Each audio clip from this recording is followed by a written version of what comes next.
ఇద్దరూ కొంచెం దూరంలో కనిపిస్తున్న మెట్ల వైపు నడిచి నెమ్మదిగా మెట్లెక్కి 3వ నెంబర్ ప్లాట్ఫామ్ మీదకి వెళ్లారు. గడియారంలో చిన్న ముళ్ళు నెమ్మదిగా 2 మీదకి వచ్చింది. ఇద్దరూ వెళ్ళి ఓ బెంచ్ మీద కూర్చున్నారు. అరటిపండు గాయత్రికి ఇస్తూ తిను అన్నాడు. గాయత్రి పండు వలిచి తింటూ జనాన్ని చూడసాగింది. వీళ్ళలో ఎవరన్నా తెలిసిన వాళ్ళు ఉంటే తామిద్దరినీ చూస్తే ఒక్క క్షణం గుండె గుమిల్లు మంది. రమేష్ గొంతు వినిపించింది. పాండుగాడు, గలీజ్గాడు, మనల్ని చూసిండు, ఏం లొలి చేస్తాడో ఏమో అన్నాడు. చెయ్యని నిర్లక్ష్యంగా అంది గాయత్రి. నువ్వంటే చున్నీతో కవర్ చేసుకున్నావు, నేను గుర్తుపట్టాడు. కానీ నా సంగతి ఇప్పుడు వాడు మా డాడీకి చెప్పేసి ఉండొచ్చు. జల్దీ ట్రైన్ వస్తే మనం ట్రైన్లో కూర్చుంటే పరేషాన్ ఉండదు. గాయత్రి మాట్లాడలేదు. మీ ఇంట్లో తెలియదా నువ్వు ఇట్లా వస్తున్నట్టు? చెప్పి వస్తానా చిరాగ్గా అంది. కాలేజ్కి పోలేదా? కాలేజ్కి వెళ్ళాను. నాకు కడుపులో నొప్పిగా ఉందని ఇంటికి వెళ్ళిపోతానని చెప్పి పర్మిషన్ తీసుకుని వచ్చేసాను. దారిలో ఒక రెడీమేడ్ షాప్లో ఈ డ్రెస్ కొనుక్కున్నా. నా దగ్గర 1000 రూపీస్ ఉన్నాయి. ఈ డ్రెస్ 460 రూపాయలు అయింది. ఇదిగాక నేను ఇంటి నుండి వేసుకుని వచ్చిన నా లంగా ఓణి ఉంది. నేను నా బట్టలు తెచ్చుకున్నా. ఎలా తెచ్చుకున్నావు? ఎవరు చూడలేదా? రమేష్ తను ఎలా తెచ్చుకున్నాడో చెప్పాడు. గాయత్రి అభినందనగా చూసింది. పాండుగాడు చెప్పిండే ఏమో అన్నాడు మళ్ళీ. చెప్పని, మీ నాన్న ఇప్పుడు స్టేషన్కి వచ్చి నీకోసం వెతుకుతాడా? అంత భయపడతావేం? విసుక్కుంది గాయత్రి. లే, అట్లా అంటలేను, చెప్పిండేమో అంటున్నా. ఇంతలో వేరే ట్రైన్ ఏదో వస్తున్న అనౌన్స్మెంట్ వినిపించింది. ఆ శబ్దానికి ఇద్దరూ మౌనంగా కూర్చున్నారు. పేరు తెలియని ట్రైన్స్ వస్తున్నాయి, పోతున్నాయి. జీవితంలో మొదటిసారి ఈ రైలు ప్లాట్ఫామ్ని, వాటి మీద వస్తూ పోతున్న రైళ్లని చూస్తుంటే ఇద్దరికీ సరదాగా అనిపించింది. ఎప్పుడో 4 ఏళ్ల క్రితం తిరుపతి వెళ్లారు ఇంట్లో అందరూ కలిసి. ఒకసారి ఒంగోలు వెళ్లారు తాతయ్య చనిపోయినప్పుడు. ఒకసారి మేనమామ కూతురు పెళ్లికి వెళ్లారు. అంతే తప్ప ఎక్కడికి వెళ్ళింది లేదు. ఇప్పుడు మొదటిసారి తను ఈ అబ్బాయితో వేరే ఊరు వెళ్తోంది. ఎగ్జైటింగ్గా ఉంది. ఒక మూల ఎవరన్నా చూస్తారేమో అనే భయం, మరో మూల చూస్తే చూడని వెళ్ళి చెప్తారు మీ అమ్మాయి ఎక్కడికో పెడుతోందని. అప్పుడు తెలుస్తుంది వాళ్ళకి. నిరంకుశంగా ప్రవర్తిస్తే ఏం జరుగుతుందో కచ్చగా అనుకుంది. నడు, ప్లాట్ఫామ్ చూసొద్దాం అన్నాడు బిస్కెట్ ప్యాకెట్ ఓపెన్ చేసి 2 బిస్కెట్లు ఆమె చేతిలో పెట్టి. ఇద్దరూ కాసేపు అలా ప్లాట్ఫామ్ చివరి దాకా నడిచొచ్చారు. కొనుక్కున్న బిస్కెట్ ప్యాకెట్లో 2 అయిపోయాయి. 2 అరటిపళ్ళు అయిపోయాయి. చిప్స్ ఖాళీ చేసి పడేశారు. విసుగ్గా ట్రైన్ కోసం ఎదురు చూస్తూ మధ్య మధ్య ఎవరన్నా తెలిసిన వాళ్ళు కనిపిస్తారేమో అని జనాలను అనుమానంగా చూస్తూ కాలం గడపగా 4 అవుతుండగా నిజామాబాద్ వెళ్లే ప్యాసింజర్ ట్రైన్ వచ్చింది. ఇద్దరూ కాసేపు ఇదేనా అనుకుంటూ పక్క ఉన్న వాళ్ళని అడిగి కన్ఫర్మ్ చేసుకుని ఎక్కేలోగా మిగతా వాళ్ళంతా ఎక్కేసి సీట్ల మీద కర్చీఫ్లు వేయటం, బ్యాగులు పెట్టడం, కొందరు కూర్చుని వాళ్ళ కోసం సీట్లు రిజర్వ్ చేయటం జరిగి వాళ్ళకు కూర్చోటానికి సీట్ దొరకలేదు. రమేష్ మొత్తం కంపార్ట్మెంట్ వెతికి ఒక సీట్ సంపాదించి గాయత్రిని పిలిచాడు. ఆ కాస్త స్థలంలో ఇద్దరూ సర్దుకుని కూర్చున్నారు.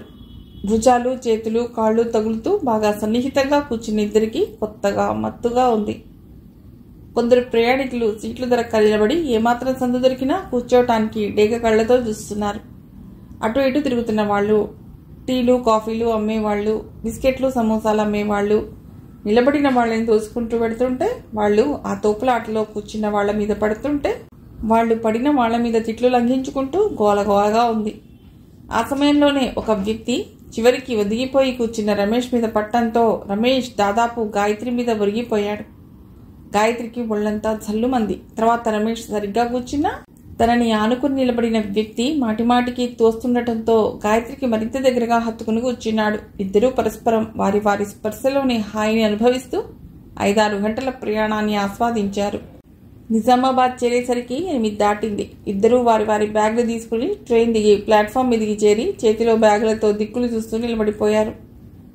ఇప్పుడు ఎడికి పోదాం అడిగాడు రమేష్. గాయత్రి మాట్లాడలేదు. జనాలని, రైళ్లని చూస్తూ ఆలోచిస్తూ ఉండిపోయింది. కొత్త మొహాలు, కొత్త పరిసరాలు, కొత్త వాతావరణం. అప్పటిదాకా పొందిన అనుభూతులన్నీ ఆకారం మార్చుకుని భయం అనే వానపాముల్లా మారి ఆమె వెన్ను మీద పాకసాగాయి. ఏంది మాట్లాడవు అడిగాడు. నాకు భయంగా ఉంది అంది దాదాపు ఏడుపు మొహం వేసుకుని. షురు చేసినవా? పరేషాన్ కాకు అన్నాడు. ఏం పరేషానో, ఈ పాటికి ఇంట్లో ఎంత గొడవ జరుగుతుందో. ఇప్పుడు 8:30 అయింది. నేను ఇప్పుడు ఈ టైం దాకా బయట లేను. మా అమ్మ నాన్న ఎంత కంగారు పడుతున్నారు. ఏటో నాకు భయం వేస్తోంది. రమేష్, వెళ్ళిపోదాం. పాగలదానివా? ధైర్యం చేసి వచ్చినాక మళ్ళా పోవుడా? గమ్మునుండు. మా ఇంట్లో పరేషాన్ గారా? మా డాడీ మాట పక్కన పెట్టు. మా మమ్మీ మస్తు ఏడుస్తుంది. నేనంటే మా మమ్మీకి చాలా ఇష్టం. కానీ మనం లవ్ చేసుకున్నాం, మ్యారేజ్ చేసుకోవడానికి వచ్చినాం. ఇప్పుడు ఏడిస్తే మంచిగా ఉండదు. ఏడ్వకు. గాయత్రికి అతడి మాటలు వింటున్న కొద్దీ దుఃఖం ఎగసిపడసాగింది. ఇంట్లో నుంచి బయలుదేరి వస్తున్నప్పుడు కానీ, కాలేజీ నుండి పర్మిషన్ తీసుకుని బయటకు వచ్చినప్పుడు కానీ, డ్రెస్ కొనుక్కుని అప్పటికప్పుడు ట్రయల్ రూమ్లో ఆ డ్రెస్ వేసుకుని రైల్వే స్టేషన్కి వచ్చినప్పుడు కానీ, అక్కడ పాండుని చూసినప్పుడు కానీ, రమేష్తో ప్లాట్ఫామ్ మీద చిప్స్ తింటూ తిరిగినప్పుడు కానీ, రైల్లో అతడి పక్కన ఆనుకుని కూర్చుని అతడి స్పర్శలోని మాధుర్యం అనుభవిస్తున్నప్పుడు కానీ లేని దుఃఖం, భయం, నిజామాబాద్ స్టేషన్లో దిగగానే ఒక్కసారిగా ముప్పిరిగా ఉన్నాక కానీ తను తప్పు చేశానన్న స్పృహ రాలేదు ఆమెకి. అప్పటిదాకా తల్లిదండ్రుల మీద ఒకలాంటి కసి, కోపం మనసంతా నిండిపోయి వాళ్ళకి బుద్ధి చెప్పాలి అన్న ఆలోచన తనని మరీ కట్టుదిట్టం చేసి అనుక్షణం కాపలా కాస్తుంటే వాళ్ళ మీద తనకున్న కోపం, అసహనం, ఏదో ఒక విధంగా ప్రయత్నించాలన్న కసి తప్ప మరో ఆలోచన రాలేదు. ఇల్లు వదిలి, తల్లిదండ్రుల్ని వదిలి, తోడబుట్టిన వాడిని వదిలి, తనకి ఏమాత్రం తెలియని, తను ఎన్నడూ చూడని ప్రదేశానికి ఒక పరాయి మగవాడితో అలా రావటంలోని రిస్క్ ఇప్పుడు తెలుస్తోంది. ఊరు కాని ఊరు. ఇక్కడ తనకి తలదాచుకోవటానికి ఇల్లు లేదు. ఆదరించి ఆశ్రయం ఇచ్చే బంధువులు, మిత్రులు లేరు. తన దగ్గర అతడి దగ్గర కలిపితే కూడా 1000 రూపాయలు లేవు. ఎక్కడుండాలి? ఏం చేయాలి? అయోమయం. అరే, ఎందుకు ఏడుస్తున్నావు? ఎంత సర్ది చెప్తున్నా ప్లాట్ఫామ్ మీద నిలబడి వెక్కి వెక్కి ఏడుస్తున్న గాయత్రిని చూస్తుంటే ఒక పక్క చిరాకు, మరొక పక్క భయం వేస్తుంటే అసహనంగా అడిగాడు. మనం ఎక్కడ ఉందాం? మనకు తెలిసిన వాళ్ళు ఎవరూ లేరు కదా, మనకి ఏమీ తెలియదు కదా అంది వెక్కుతూ. నేనున్నాను కదా, ముందు బయటికి పోదాం, వెనకసిరి సోచాయిద్దాం అన్నాడు. కానీ ఎలా? అసలు బయటికి వెళ్ళడం కూడా ఎలాగో నాకు తెలియటం లేదు. నా వెనకరా గమ్మున. ఆమె బ్యాగ్ కూడా అతనే తీసుకుని ముందుకు నడుస్తూ అన్నాడు. గాయత్రి చున్నీతో కళ్ళు తుడుచుకుని భయంగా అతను అనుసరించింది. ఇద్దరూ పరిసరాలను చూసుకుంటూ వెడుతుంటే ఎగ్జిట్ గేట్ కనిపించింది. ఇద్దరూ ఊపిరి పీల్చుకున్నారు. ఆటో వాళ్ళు 2-3 వచ్చి ఆటో కావాలని అడగటంతో రమేష్ కొంచెం ధైర్యం చేసి హోటల్ రూమ్ గురించి వాకప్ చేశాడు. ఆటో అతడు కొంచెం వయసు మళ్ళిన వాడు. వాళ్ళిద్దరినీ కొంచెం అనుమానంగా చూశాడు. హోటళ్ల రూమ్లు ఎంత ఉంటాయో ఎరికేనా? మీకు ఎసొంటి రూమ్ కావాలి అన్నాడు. ఆ ప్రశ్నకి ఇద్దరూ తెల్లబోయి ఒకళ్ళనొకళ్ళు చూసుకున్నారు. యాడికెళ్ళొస్తున్నారు అడిగాడు. గాయత్రి వణికిపోయింది ఆ ప్రశ్నకి. అయిపోయింది, ఇతడికి తెలిసిపోయింది. తామిద్దరూ ఇంట్లో వాళ్ళకి చెప్పకుండా పారిపోయి వచ్చారని తెలిసింది. ఇప్పుడు తప్పకుండా పోలీసులకు పట్టించేస్తాడు. పేపర్లో, టీవీలో ఇద్దరి ఫోటోతో న్యూస్ వచ్చేస్తుంది. ఆ న్యూస్ నాన్న చూసేస్తాడు. చూసి గాయత్రి కళ్ళ ముందు ఉగ్ర నరసింహమూర్తిలా నిప్పులు కక్కుతున్న తండ్రి రూపంగా అనిపించింది. ఇంట్లో నుండి చెప్పకుండా వచ్చిండ్రా? లవ్ మ్యాటరా? రెట్టించి అడుగుతున్నాడు అతడు. రమేష్ ఏదో సణుగుతూ చెప్తున్నాడు. అతడు ఏం చెప్తున్నాడో గాయత్రికి వినిపించటం లేదు. వినాలన్న ఆసక్తి కూడా ఆమెకు కలగటం లేదు. ఆమెకిప్పుడు వెంటనే వెనక్కి వెళ్ళిపోయి తల్లి ఒళ్ళో వాలిపోయి బావురుమని ఏడవాలని ఉంది. తప్పు చేశాను నాన్న, నన్ను క్షమించు అని తండ్రి కాళ్ల మీద పడి క్షమాపణ వేడుకోవాలనుంది. తెల్లవారితే కాలేజీలో కూడా అందరికీ తెలిసిపోతుంది. అందరూ తనని అసహ్యించుకుంటారు. అవును, 4 నెలల క్రితం రజనీ ఎవరితోనో లేచిపోయిందని అందరూ రజనీని తిట్టారు. ఇప్పుడు తనని కూడా అలాగే తిడతారు. అలా జరగకూడదు. వెళ్ళిపోవాలి, ఇంటికి వెళ్ళిపోవాలి. తెల్లవారి మామూలుగా రోజులాగా కాలేజీకి వెళ్ళాలి. తన గదిలో తన మంచం మీద నిశ్చింతగా పడుకోవాలి. పక్కనే అడుగు దూరంలో తనకి రక్షణగా పడుకునే అన్నగారితో కబుర్లు చెప్పాలి. టైంకి కమ్మగా వండి పెట్టే అమ్మ, పండగలకి పుట్టినరోజులకి అడగకుండానే బట్టలు కొనిపెడుతూ కాలేజీ ఫీజులు కడుతూ తను చదువుకుని డిగ్రీ సంపాదించుకోవాలని ఆశపడే నాన్న, తను ఎంత కసురుకున్నా తన శ్రేయస్సు కోరుకునే అన్నయ్య అందరూ గుర్తొస్తున్నారు. ఆ రాత్రి తలదాచుకోవటానికి దారి తెలియక తనకి తెలియని ఊర్లో నడి రోడ్డు మీద నిలబడ్డానన్న వాస్తవం కళ్ల ముందు కనిపిస్తుంటే తప్పు చేశానన్న బాధ తొలిచేస్తుందామని. గబుక్కున వెనక్కి తిరిగి స్టేషన్లోకి వెళ్ళటానికి అడుగు వేసిన ఆమె గాయత్రి అని కంగారుగా రమేష్ స్వరం వినిపించడంతో ఆగిపోయింది. ఏడికి ఉండు, మనకి ఒక్క దినానికి షెల్టర్ దొరికింది. రేపు మార్నింగ్ వేరేది చూసుకుందాం. అన్న ఇంటికి రమ్మంటున్నాడు. అన్నాడు ఆమె చేయి పట్టుకుని ఆపుతూ. ఛీ, వాళ్ళింటికా? నేను రాను గబగబా అంది. హోటల్ రూమ్ ఒక్క రోజుకి 800 అంట.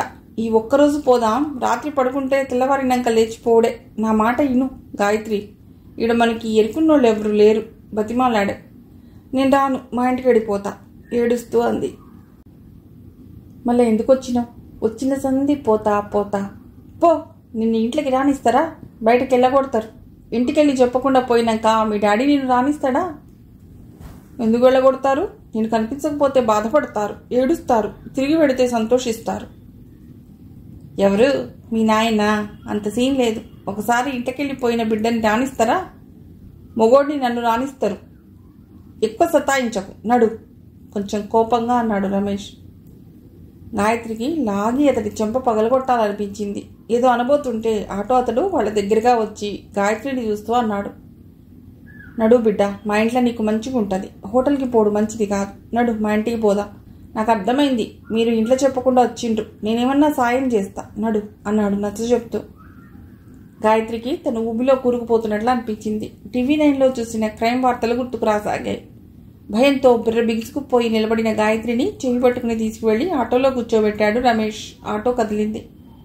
సాయంత్రం 4:30 నుండి కళ్ళు కాయలు కాసేలా ఎదురు చూస్తోంది అన్నపూర్ణ.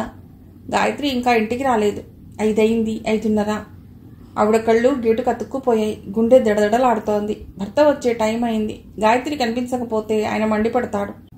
ఇంట్లో పెద్ద రాద్ధాంతం జరుగుతుంది. అసలు ఈ పిల్ల ఎందుకు ఇంకా రాలేదు? ఎక్కడికన్నా వెళ్ళిందా? లేక టీవీలో చూపించినట్లు దానికి ఏమీ కాలేదు కదా. భగవంతుడా, అలా జరగకూడదు. కార్తికేయ వచ్చాడు. కాలుగాలిన పిల్లిలా అటు ఇటు టెన్షన్గా తిరుగుతున్న తల్లి వైపు చిత్రంగా చూస్తూ అడిగాడు. ఏంటమ్మా, ఏమైంది? ఎందుకలా ఉన్నావు? ఆవిడ వణుకుతున్న స్వరంతో అంది. గాయత్రి ఇంకా ఇంటికి రాలేదురా, 6 అవుతోంది. మీ నాన్నగారు వచ్చారంటే ఇల్లు పీకి పందిరేస్తారు. అదేమిటి, ఇంకా రాకపోవడం ఏమిటి? ఆశ్చర్యంగా చూశాడు కార్తికేయ. అదే నాకు అర్థం కావటం లేదు. ఎక్కడికి వెళ్ళదు. ఒకవేళ వెళ్ళాలనుకున్నా ఇంటికి వచ్చి చెప్పి పెడుతుంది. కార్తికేయ తల్లి ఆందోళన తీసివేయాలన్నట్టు గేటు దగ్గరికి వెళ్ళి వీధి చివరిదాకా చూసొచ్చి అన్నాడు. రావడం లేదు. మీ నాన్న వచ్చేస్తారా? నాకు గడవస్తోంది. ఒకసారి దాన్ని కాలేజీకి వెళ్ళి చూసి రాకూడదు? కాలేజీలో ఇప్పుడు ఎవరుంటారమ్మా? ఎవరిని అడగను, ఏమని అడగను? చూడరా, కనీసం వాచ్మెన్ అయినా ఉంటాడుగా. మా నాయన గదు. ఆటోలో వెళ్ళిరా, డబ్బులు ఇస్తా అంటూ లోపలికి వెళ్ళి 100 రూపాయల నోట్ తీసుకొచ్చి ఇచ్చింది. అది కాదమ్మా, ఇప్పుడు నేను వెళ్ళినా లాభమే ఉంది. 6 దాటింది కూడా. ఈలోగా గేట్ చప్పుడు అవ్వటంతో కోటేశ్వరరావు అడుగు పెట్టడం జరిగింది. అన్నపూర్ణ పై ప్రాణాలు పైనే పోయాయి. అయిపోయింది. ఇప్పుడు ఏం జరుగుతుందో. అది ఇప్పుడు వస్తే మాత్రం ఆయన చేతిలో చావు దెబ్బలు తప్పవు. తను కాదు కదా, ఆ దేవుడు కూడా కాపాడలేడు. కోటేశ్వరరావు చెప్పులు విడిచి లోపలికి వచ్చాడు. చేతిలో 100 రూపాయల నోటుతో బిక్కచచ్చి నిలబడ్డ కార్తికేయను, ఆందోళనతో ఉన్న భార్యను చూసి నొసలు చిట్లించి లోపలికి తొంగి చూస్తూ గాయత్రేది అన్నాడు. అన్నపూర్ణ శిలా ప్రతిమల సమాధానం చెప్పకుండా నిలబడిపోయింది. ఆయన భార్య వైపు అనుమానంగా చూశాడు. ఏమైంది అన్నాడు. ఏమీ లేదు అన్నట్టుగా అన్నపూర్ణ తల అడ్డంగా ఊపింది. ఆయన అదే చూపులతో లోపలికి వెళ్ళి గదులన్నీ కలియ తిరిగి వచ్చి రాలేదా అన్నాడు. అన్నపూర్ణ తల వంచుకుంది. రాలేదా మళ్ళీ అడిగాడు. కార్తికేయ సర్ది చెప్పడానికి ప్రయత్నిస్తూ స్పెషల్ క్లాస్ ఉందేమో నాన్న, పరీక్షలు దగ్గరికి వస్తున్నాయిగా అన్నాడు. ఆయన కొడుకు వైపు సీరియస్గా చూశాడు. కార్తికేయ తల వంచుకున్నాడు. ఆయన అన్నపూర్ణ వైపు చూసి అడిగాడు. కాలేజ్ నుంచి అసలు ఇంకా రాలేదా? వచ్చి ఎక్కడికన్నా వెళ్ళిద్దా? అన్నపూర్ణ నీళ్లు నిండిన కళ్ళతో ఆయన వైపు చూసి అసలు ఇంటికి రాలేదండి అంది. ఆయన పళ్ళు బిగించి గట్టిగా శ్వాస తీసుకుని పెద్ద పులిలా పచార్లు మొదలెట్టాడు. అన్నపూర్ణకి కార్తికేయ కూడా ఆయన అలా చూసేసరికి భయంతో ఒళ్ళు జలదరించింది. ఇప్పుడు ఇంత ఆవేశంలో గాయత్రి ఇంటికి వచ్చిందంటే ఏం చేస్తాడో అని ఇద్దరూ ప్రాణాలు గుప్పిట్లో పెట్టుకుని శిలా ప్రతిమల్లా నిల్చున్న చోటే కదలకుండా నిలబడిపోయారు. నిమిషాలు గడుస్తున్నాయి. అన్నపూర్ణ కళ్ళు మాటిమాటికి గోడ గడియారం వైపు చూస్తున్నాయి. 6:40, 45 ఇలా గంభీరంగా గడిచింది. అకస్మాత్తుగా కోటేశ్వరరావు పచార్లాపి గడప దాటి చెప్పులు వేసుకుని వీధిలోకి వెళ్ళాడు. అన్నపూర్ణ కొడుకు వైపు ఆందోళనగా చూసి నువ్వు కూడా వెళ్ళరా, ఈ ఆవేశంలో ఆయన ఎక్కడికెడతారో, ఏం జరుగుతుందో అంది. సరేనమ్మా అంటూ కార్తికేయ వేగంగా బయటికి నడిచాడు. అన్నపూర్ణ నీరసం ముంచుకురాగా కళ్ళు తిరుగుతున్నట్టు అనిపించి సోఫాలో కూలబడిపోయింది. భర్త కొడుకు వెళ్ళిన దగ్గర నుండి అన్నపూర్ణ గుమ్మాన్ని అంటిపెట్టుకుని అలాగే కూర్చుంది. ఆవిడ కళ్ళు మాటిమాటికి గేటు వైపు, ఓడుకున్న వెంకటేశ్వర స్వామి పటం వైపు చూస్తున్నాయి. స్వామి, నా కూతురు క్షేమంగా ఇంటికి వచ్చేయాలి నాయన. నీ గుడికి వచ్చి 108 ప్రదక్షిణలు చేస్తాను తండ్రి. నా కూతురు క్షేమంగా రావాలి తండ్రి. నా కూతురు క్షేమంగా రావాలి. నా కూతురికి ఏ ఆపద రాకుండా చూడు. ఆపద మొక్కులవాడా. ఆవిడ కళ్ళనీళ్లతో ఏడుకొండలవాడికి పదే పదే మొక్కుకోసాగింది. సమయం గడిచిపోతోంది. 8:20 అయింది. కార్తికేయ గాని కోటేశ్వరరావు గాని ఇంకా రాలేదు. గాయత్రి జాడలేదు. ఇప్పుడు కూతురు క్షేమంతో పాటు భర్త కొడుకు ఏవయ్యారో అన్న ఆందోళన అదనంగా చేరి ఆవిడ మనసంతా గందరగోళం అయింది. ఒక దగ్గర కూర్చోలేకపోయింది. మానసిక వేదనతో శరీరంలో కూడా అకస్మాత్తుగా నీరసం చేరి నిస్సత్తువుగా అయింది. అయినా కాలు నిలవక ఇంట్లోకి బయటికి తిరుగుతూనే ఉంది. క్షణక్షణం ముగ్గురి క్షేమం కోసం ఏడుకొండలవాడిని అవిరామంగా ప్రార్థిస్తూనే ఉంది. కళ్ళు తిరుగుతున్నట్లయింది. గేటు దగ్గర నిలబడి వీధిలోకి చూస్తున్న అన్నపూర్ణ లోపలికొచ్చి మంచినీళ్లు తాగుతుండగా గేటు చప్పుడైంది. సగం తాగి గ్లాసు వంటగది గట్టు మీద పెట్టి వేగంగా హాల్లోకి వచ్చింది. గంగరాజు లోపలికి వస్తున్నాడు. అతన్ని చూడగానే నీరసం ఉంచుకొచ్చింది. ఎందుకు వచ్చాడో, ఈయనతో పనుండొచ్చుంటాడు. ఇప్పుడు ఆయన ఏరి అంటే ఏం చెప్పాలి? మా అమ్మాయి ఇంకా కాలేజ్ నుంచి ఇంటికి రాలేదు, మా ఆయన కొడుకు వెతకడానికి వెళ్లారని చెప్పాలా? ఈ విషయం ఇతనికి తెలిసిందంటే క్షణాల మీద ఆ కాలనీలో అందరికీ తెలుస్తుంది. అసలే అక్కడ ఉన్న వాళ్లలో చాలా మంది దిగువ తరగతి వాళ్లు, చదువు సంధ్యలు అంతగా లేని వాళ్లు. అద్దె తక్కువని, పిల్లలిద్దరికీ కాలేజీలు దగ్గరని అక్కడ ఇల్లు తీసుకున్నారు. గాయత్రి 8 దాటిన కాలేజీ నుండి రాలేదని తెలిసిందంటే చిలువలు పలువలుగా, కథలు కథలుగా ఏవేవో చెప్పుకుంటారు. పరువు పోయినట్టే. అమ్మగారు, అయ్యగారున్నారా? గంగరాజు చాలా వినయంగా అడిగాడు. అతని మొహంలో విచారం కనిపిస్తోంది. ఏదో అపరాధ భావనతో చూపులు ఆవిడ మీద స్థిరంగా నిలవటం లేదు. లేదు గంగరాజు, బయటికి వెళ్లారు. అతి కష్టం మీద గొంతు పెగిల్చుకుని చెప్పింది. ఎక్కడికి పోయినరమ్మా? మళ్ళీ అడిగాడు. గంగరాజు కోటేశ్వరరావు కుటుంబీకులతో మాట్లాడేటప్పుడు జాగ్రత్తగా మర్యాదగా మాట్లాడతాడు. తన భాష పట్ల జాగ్రత్తగా ఉంటాడు. ఆవిడ తడబడింది. అది ఏదో పనుండి. గంగరాజు ఆవిడ సమాధానం విని తలదిప్పి ఏదో ఆలోచిస్తూ వీధిలోకి చూడసాగాడు. తనకి తెలిసిన విషయం ఆవిడకి ఎలా చెప్పాలో అతడికి అర్థం కావటం లేదు. సాయంత్రం పాండు షాప్కు వచ్చి అన్నా రమేష్ని ఎడికి తోలించినావు అని అడిగాడు. నేనేడికి తోలించినా?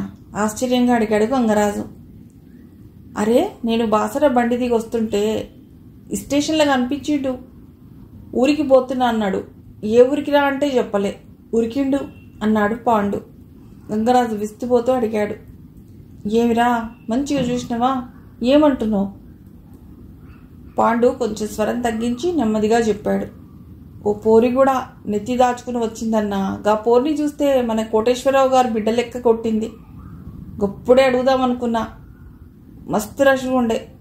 గా పోరి పారిపోయింది అంటూ చిలువలు పలువలుగా తన అనుమానం చెప్పాడు.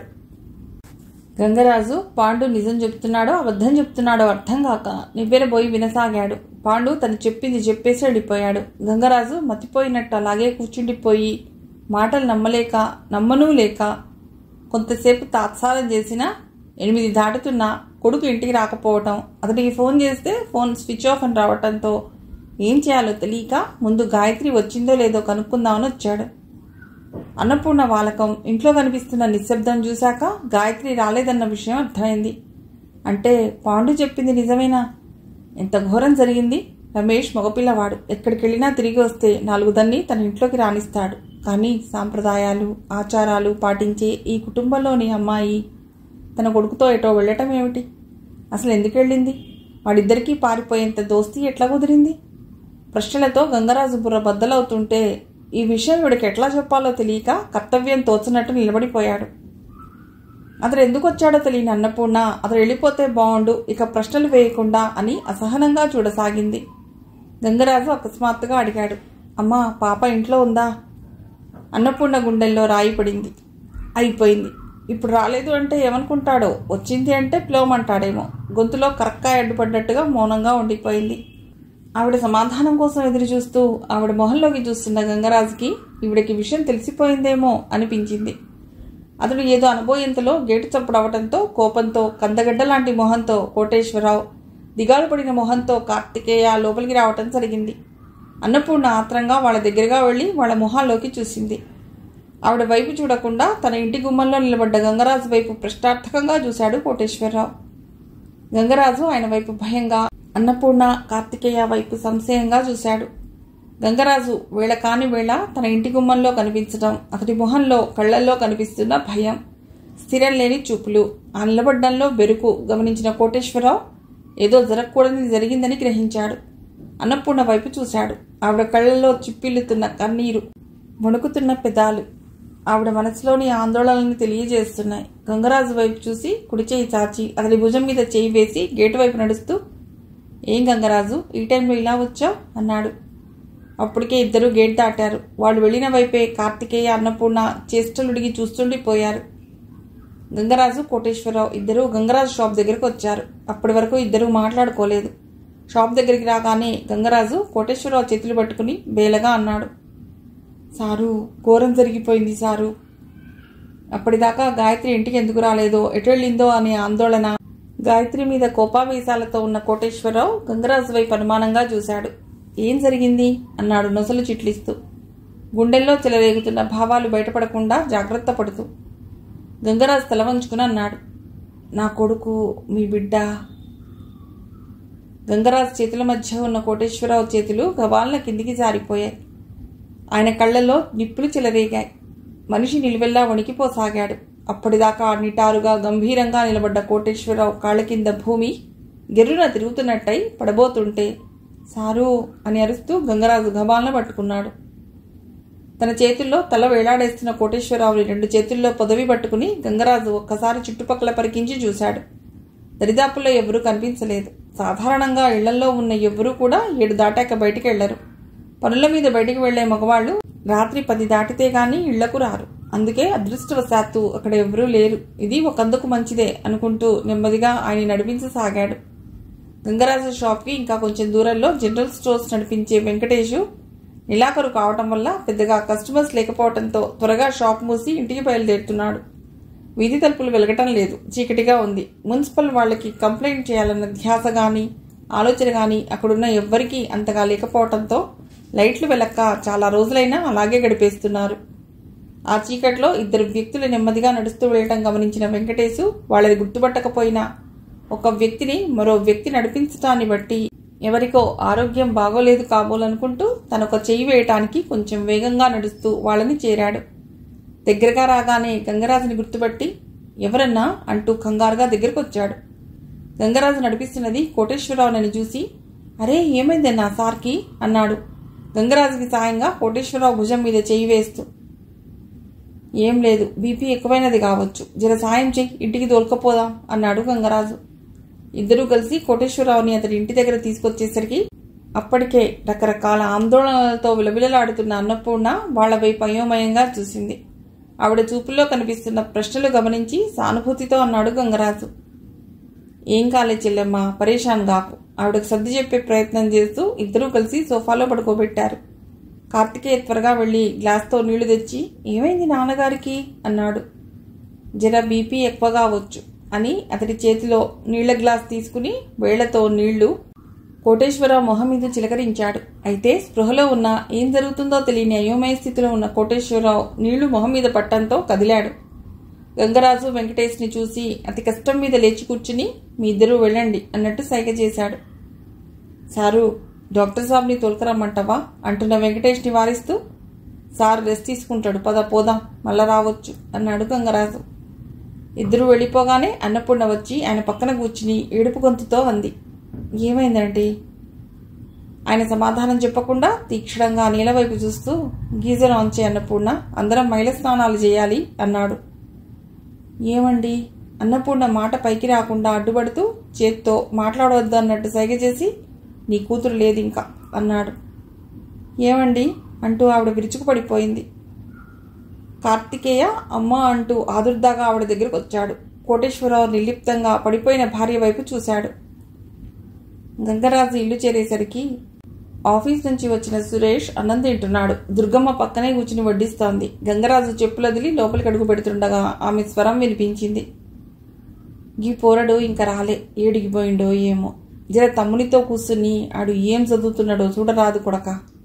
కాలేజీకి పోతలేదంటున్నాడు మీ నాయన. టైం ఎంత ఆయనో ఏమో. ఇప్పుడు ఆయన వచ్చిందంటే పంచాయితే. అడుగుల చప్పుడికి తలెత్తి చూశాడు సురేష్. గంగరాజు మొహం గంభీరంగా ఉంది. తీక్షణంగా దుర్గమ్మని చూస్తూ అన్నాడు, నీ కొడుకు మొగోడయిండు. ఆయనకి చదువేందుకే పెళ్లి కావాలి. నాతోని చెప్పి ఉంటే మస్తు చేస్తుంటిగా పెళ్లి. నేను చేయనని ఆడే చేసుకుని పోయిండు. దుర్గమ్మ కూర్చున్న చోటి నుండి లేచి ఒక్క అంగలో గంగరాజు దగ్గరికి వచ్చి అతడి భుజం పట్టుకుని ఊపుతూ అంది, ఏమంటున్నావయ్యా? పెళ్లి చేసుకునుడేంది? నా కొడుకుగా సంటోడు కాదు. ఆయనకి లక్షల కట్నంతోని వస్తుంది పిల్ల. అవు వస్తుంది. కలెక్టర్ చదివిండు, కట్నం తెస్తుంది. ఇంకసంటే ఆశలేం పెట్టుకోకు. బాపనోళ్ళ పిల్లని తీసుకుని పోయిండు నీ కొడుకు. ఆ మాట వింటూనే లబలబలాడుతూ, ఓలమ్మో ఏడకు పోయిండయ్యా? ఏ బాపలోళ్ళ పిల్లనయ్యా? దేవుడా, గా పిల్ల నా కొడుకు మందు పెట్టినయ్యే అంటూ శోకాలు పెట్టసాగింది. సురేష్ బిత్తర చూపులు చూడసాగాడు. గంగరాజు భార్య శోకాలు పెడుతుంటే గట్టిగా అరిచాడు, ఏయ్ నోర్మి, గా పిల్లని ఎందుకంటావు? అమాయకురాలు. వాడే గా పిల్లని పటాయించి దొలగపోయిండు. వీని షోకులు వీడి నకరాలు చూసి గా పిల్ల పాప మోసబాయే.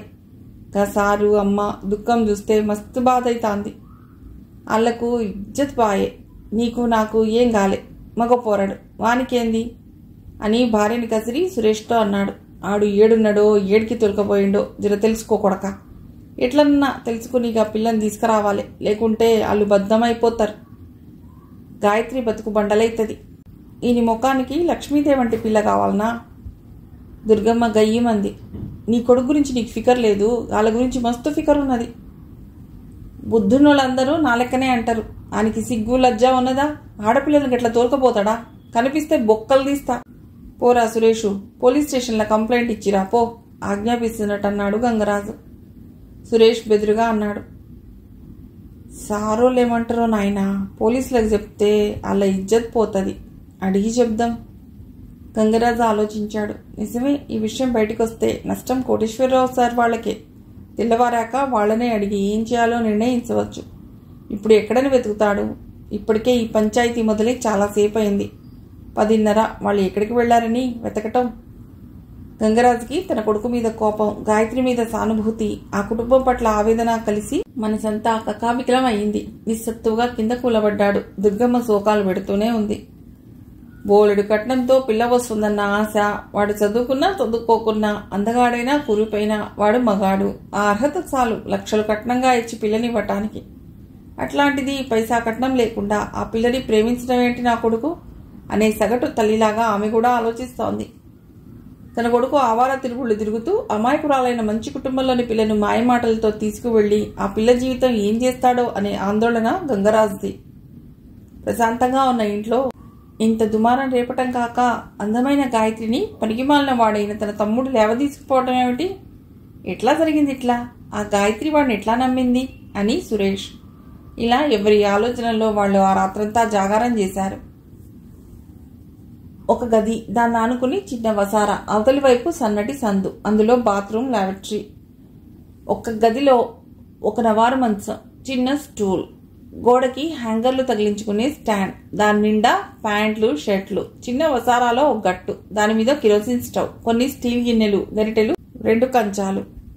తన ఇల్లుగా చెప్పి ఆటో అతడు నరసింహ తీసుకొచ్చిన ఆ ప్రదేశం చూస్తుంటే గాయత్రికి కడుపులో తిప్పేసింది. అడుగు పెట్టగానే నీచు వాసనతో కూడిన మందు వాసన. గుమ్మం బయట నిలబడిపోయిన గాయత్రి వైపు చూసి, దా లోపలికి అన్నాడు రమేష్ ఆమె చేయి పట్టుకుని లాగుతూ. విసురుగా ఆ చేయి విడిపించుకుని, నా వల్ల కాదు, నేను రాను, కంపు కొడుతోంది, వాంతి అయ్యేలా ఉంది అంది గట్టిగా. ఏం కంపు? నాకు లేదు, నీకెట్లా వస్తుంది? నకరాలు చేయకు, సప్పుడు చేయకుండా రా అన్నాడు కసురుతూ. రాను, నేను వెళ్ళిపోతా, మా ఇంటికి వెళ్ళిపోతా, నేను తప్పు చేశా 2 చేతుల్లో మొహం దాచుకునేడం సాగింది గాయత్రి. నరసింహ రమేష్ని మందలిస్తూ అన్నాడు, నువ్వుకో, నేను మాట్లాడతా అని గాయత్రి దగ్గరకు వచ్చి నెమ్మదిగా నచ్చ చెబుతున్న స్వరంతో అన్నాడు. వచ్చినావు బిడ్డ, జర సోచాయించి ఏం చేయాలో చేద్దాం. నీకు ఈడ ఉండు ఇష్టం లేకుంటే నాతోనిరా, పక్కన మా సుట్టపోలున్నారు, వాళ్ళ ఇల్లు మంచిగుంటది, ఆడు ఉండు, ఏడువకు. నీకు రమేష్ అంటే ఇష్టమై వచ్చినావు. నాకెరికే, కొత్త చోటు, జర భయం ఉంటది, పర్వాలేదు, దా పోదాం నేను మా ఊరు వెళ్ళిపోతా వెక్కుతూ అంది గాయత్రి. ఎక్కడికి పోతావు? నేను పోనీయా విసురుగా ఆమె దగ్గరికి వచ్చి అన్నాడు రమేష్. ఏయ్ నువ్వు గమ్మునుండు, రమేష్కి దూరంగా దోశాడు నరసింహ. నువ్వు రా బిడ్డా అంటూ గాయత్రి చేతిలోంచి ఆమె బ్యాగ్ అందుకున్నాడు. నేను మా ఇంటికి వెళ్ళాలి అంది గాయత్రి మళ్ళీ. నేను పంపిస్తా, ఫికర్ చేయకు. ముందు జర ముఖం కడుక్కొని ప్రశాంతంగా కూసో, మళ్ళా ఆలోచన చేద్దాం. ఎట్లా పోడు ఏంది సంగతి, నేనున్నా కదా, నా మీద నమ్మకం పెట్టు.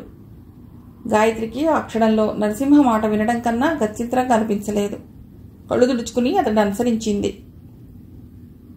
నరసింహకి తెలిసిన వాళ్ల ఇల్లు ఉన్నంతలో పరిశుభ్రంగా ఉండటం, ఆ ఇంట్లో దాదాపు తన వయసే ఉన్న అమ్మాయిలు ఇద్దరు ఉండటంతో గాయత్రి కొంచెం ఊపిరి పీల్చుకుంది.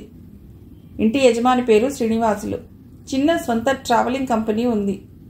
ముందు ఒక ఇండికా కార్తో ప్రారంభించి ఇప్పుడు 2 కార్లు 4 ఆటోలు కొన్నాడు. అవి అద్దెకిచ్చి వ్యాపారం నడిపిస్తున్నాడు. అతడి భార్య పేరు సత్యవతి. వాళ్ళకి 3 ఆడపిల్లలు. పెద్దమ్మాయి చంద్రకళ, రెండో అమ్మాయి సూర్యకళ, మూడో అమ్మాయి కళావతి. పెద్దమ్మాయి పెళ్ళయింది. ఆదిలాబాద్లో అల్లుడికి ఉద్యోగం. రెండో అమ్మాయి ఇంటర్ 2వ సంవత్సరం చదువుతోంది. బాగా నలుపు, మెల్లకన్ను, మొత్తైన నల్లని వంకీల జుట్టు, 2 జడలేసుకుని లంగా ఓణి వేసుకుని కాలేజీకి వెడుతుంది. మూడో అమ్మాయి కళావతి. పెద్ద పిల్లలిద్దరికన్నా 1 పిసరు రంగు, అంటే కారు నలుపు కొంచెం తగ్గి నల్లగా ఉంటుంది. 10th చదువుతోంది. ఆ కాస్తకే ఆ పిల్లకి తను చాలా అందగత్తనని నమ్మకం. అందుకే 9వ తరగతి నుండే ఒక కుర్రవాడిని ప్రేమిస్తున్నా అంటూ అతడితో చెట్టాపట్టా వేసుకుని తిరుగుతోంది. గాయత్రి ఆ ఊరికి ఎందుకొచ్చిందో నరసింహ తండ్రికి చెప్తుంటే ఎంతో ఆసక్తిగా ఉంది. వినడమే కాదు, ప్రేమించడం కాకుండా ఏకంగా పెళ్లి చేసుకోవడం కోసం ఇంట్లోంచి పారిపోయి వచ్చినందుకు ఆ పిల్లకి గాయత్రి హీరోయిన్ లాగా కనిపిస్తోంది. వెంటనే గాయత్రితో స్నేహం కలిపేసింది. తన కూతురి విశ్వరూపం తెలియని శ్రీనివాసులు కొత్త పాత లేకుండా తన కూతురు గాయత్రితో స్నేహం కలుపుకుని మాట్లాడేస్తుంటే ముచ్చటపడ్డాడు. ఇప్పుడు శ్రీనివాసులు ఉంటున్న ఇల్లు అతని ఈ మధ్యనే కట్టించుకున్నాడు. 100 గజాల స్థలం. చిన్న గేట్ తోసుకుని లోపలికి వచ్చి 4 అడుగులు వేయగానే 4 మెట్లు. అవి ఎక్కగానే ఎత్తుగా ఉన్న వీధి గది గడప. ఆ గడప దాటి లోపలికి వెడితే వీధి గది, లోపలికి వెడితే చిన్న వంటగది. వంటగదికి 2 వైపులా పడగదిలు. ఒక గది భార్యాభర్తలు వాడుకుంటారు, రెండోది ఆడపిల్లలు వాడుకుంటారు. వెనక కొంచెం ఖాళీ స్థలంలో బాత్రూమ్, లాబరేటరీ విడివిడిగా ఉంటాయి. రాత్రి 10 గంటలు అవుతుండగా గాయత్రిని వెంటబెట్టుకుని వచ్చిన నరసింహ తనకి వరుసకి బావమరిదైన శ్రీనివాసులకి చూచాయిగా గాయత్రి రమేష్ల సంగతి చెప్పాడు. గాయత్రిని చూడగానే పెద్దింటి పిల్లలా ఉండటంతో తనే ఇక్కడికి తెచ్చానని, ఒక పూట ఆశ్రయం ఇస్తే తెల్లవారాక వాళ్ళ సంగతి ఏంటో చూడవచ్చునని సాయం అడగటంతో శ్రీనివాసులు పెద్ద మనసుతో ఒప్పుకుని గాయత్రిని మనసారా ఆహ్వానించాడు.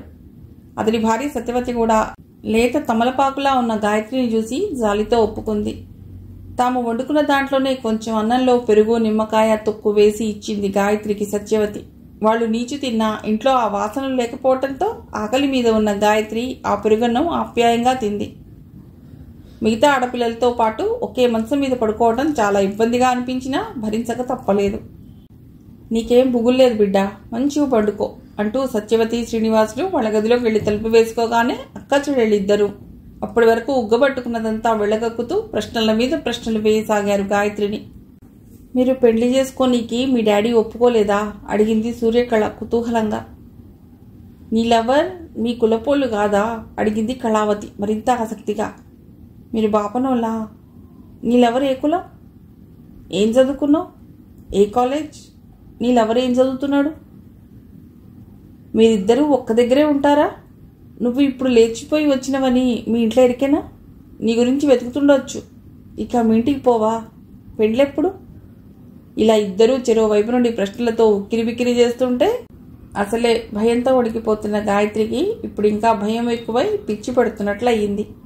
వాళ్ళకి సమాధానం చెప్పకుండా గట్టిగా ఆవలించి నాకు నిద్ర వస్తోంది, పడుకుంటాను అంటూ కళ్ళు మూసుకుని నిద్ర నటించింది. తెల్లవారి ఉదయం 9 అయింది. అప్పుడే నిద్రలేచి కాలకృత్యాలు తీర్చుకుని స్నానం చేసి సత్యవతి ఇచ్చిన ఛాయ్ తాగుతోంది గాయత్రి. నిజానికి ఆమె ఎప్పుడూ టీ తాగదు. ఎప్పుడన్నా ఒకసారి కాఫీ లేదంటే పాలు. ఇవాళ తప్పనిసరిగా ఆ ఇంట్లో వాళ్లతో పాటు తను కూడా టీ బిస్కెట్తో సరిపెట్టుకోవాల్సి వచ్చింది. 10 నిమిషాల నుండి వీధి మెట్ల మీద కూర్చుని గేట్ సందులో నుంచి రోడ్డు మీద అటు ఇటు తిరుగుతున్న జనాలని చూస్తూ చిన్న చిన్న సిప్లతో బలవంతంగా తాగుతోంది. అక్కా చెల్లెళ్ళిద్దరూ కాలేజీకి ఒకరు, స్కూల్కి ఒకరు వెళ్ళిపోయారు. వెడుతూ నువ్వు ఉంటావు కదా, మేము వచ్చిందాకా పోవద్దు, పెళ్లికి మేము కూడా ఉండాలి అని హెచ్చరించి వెళ్లారు.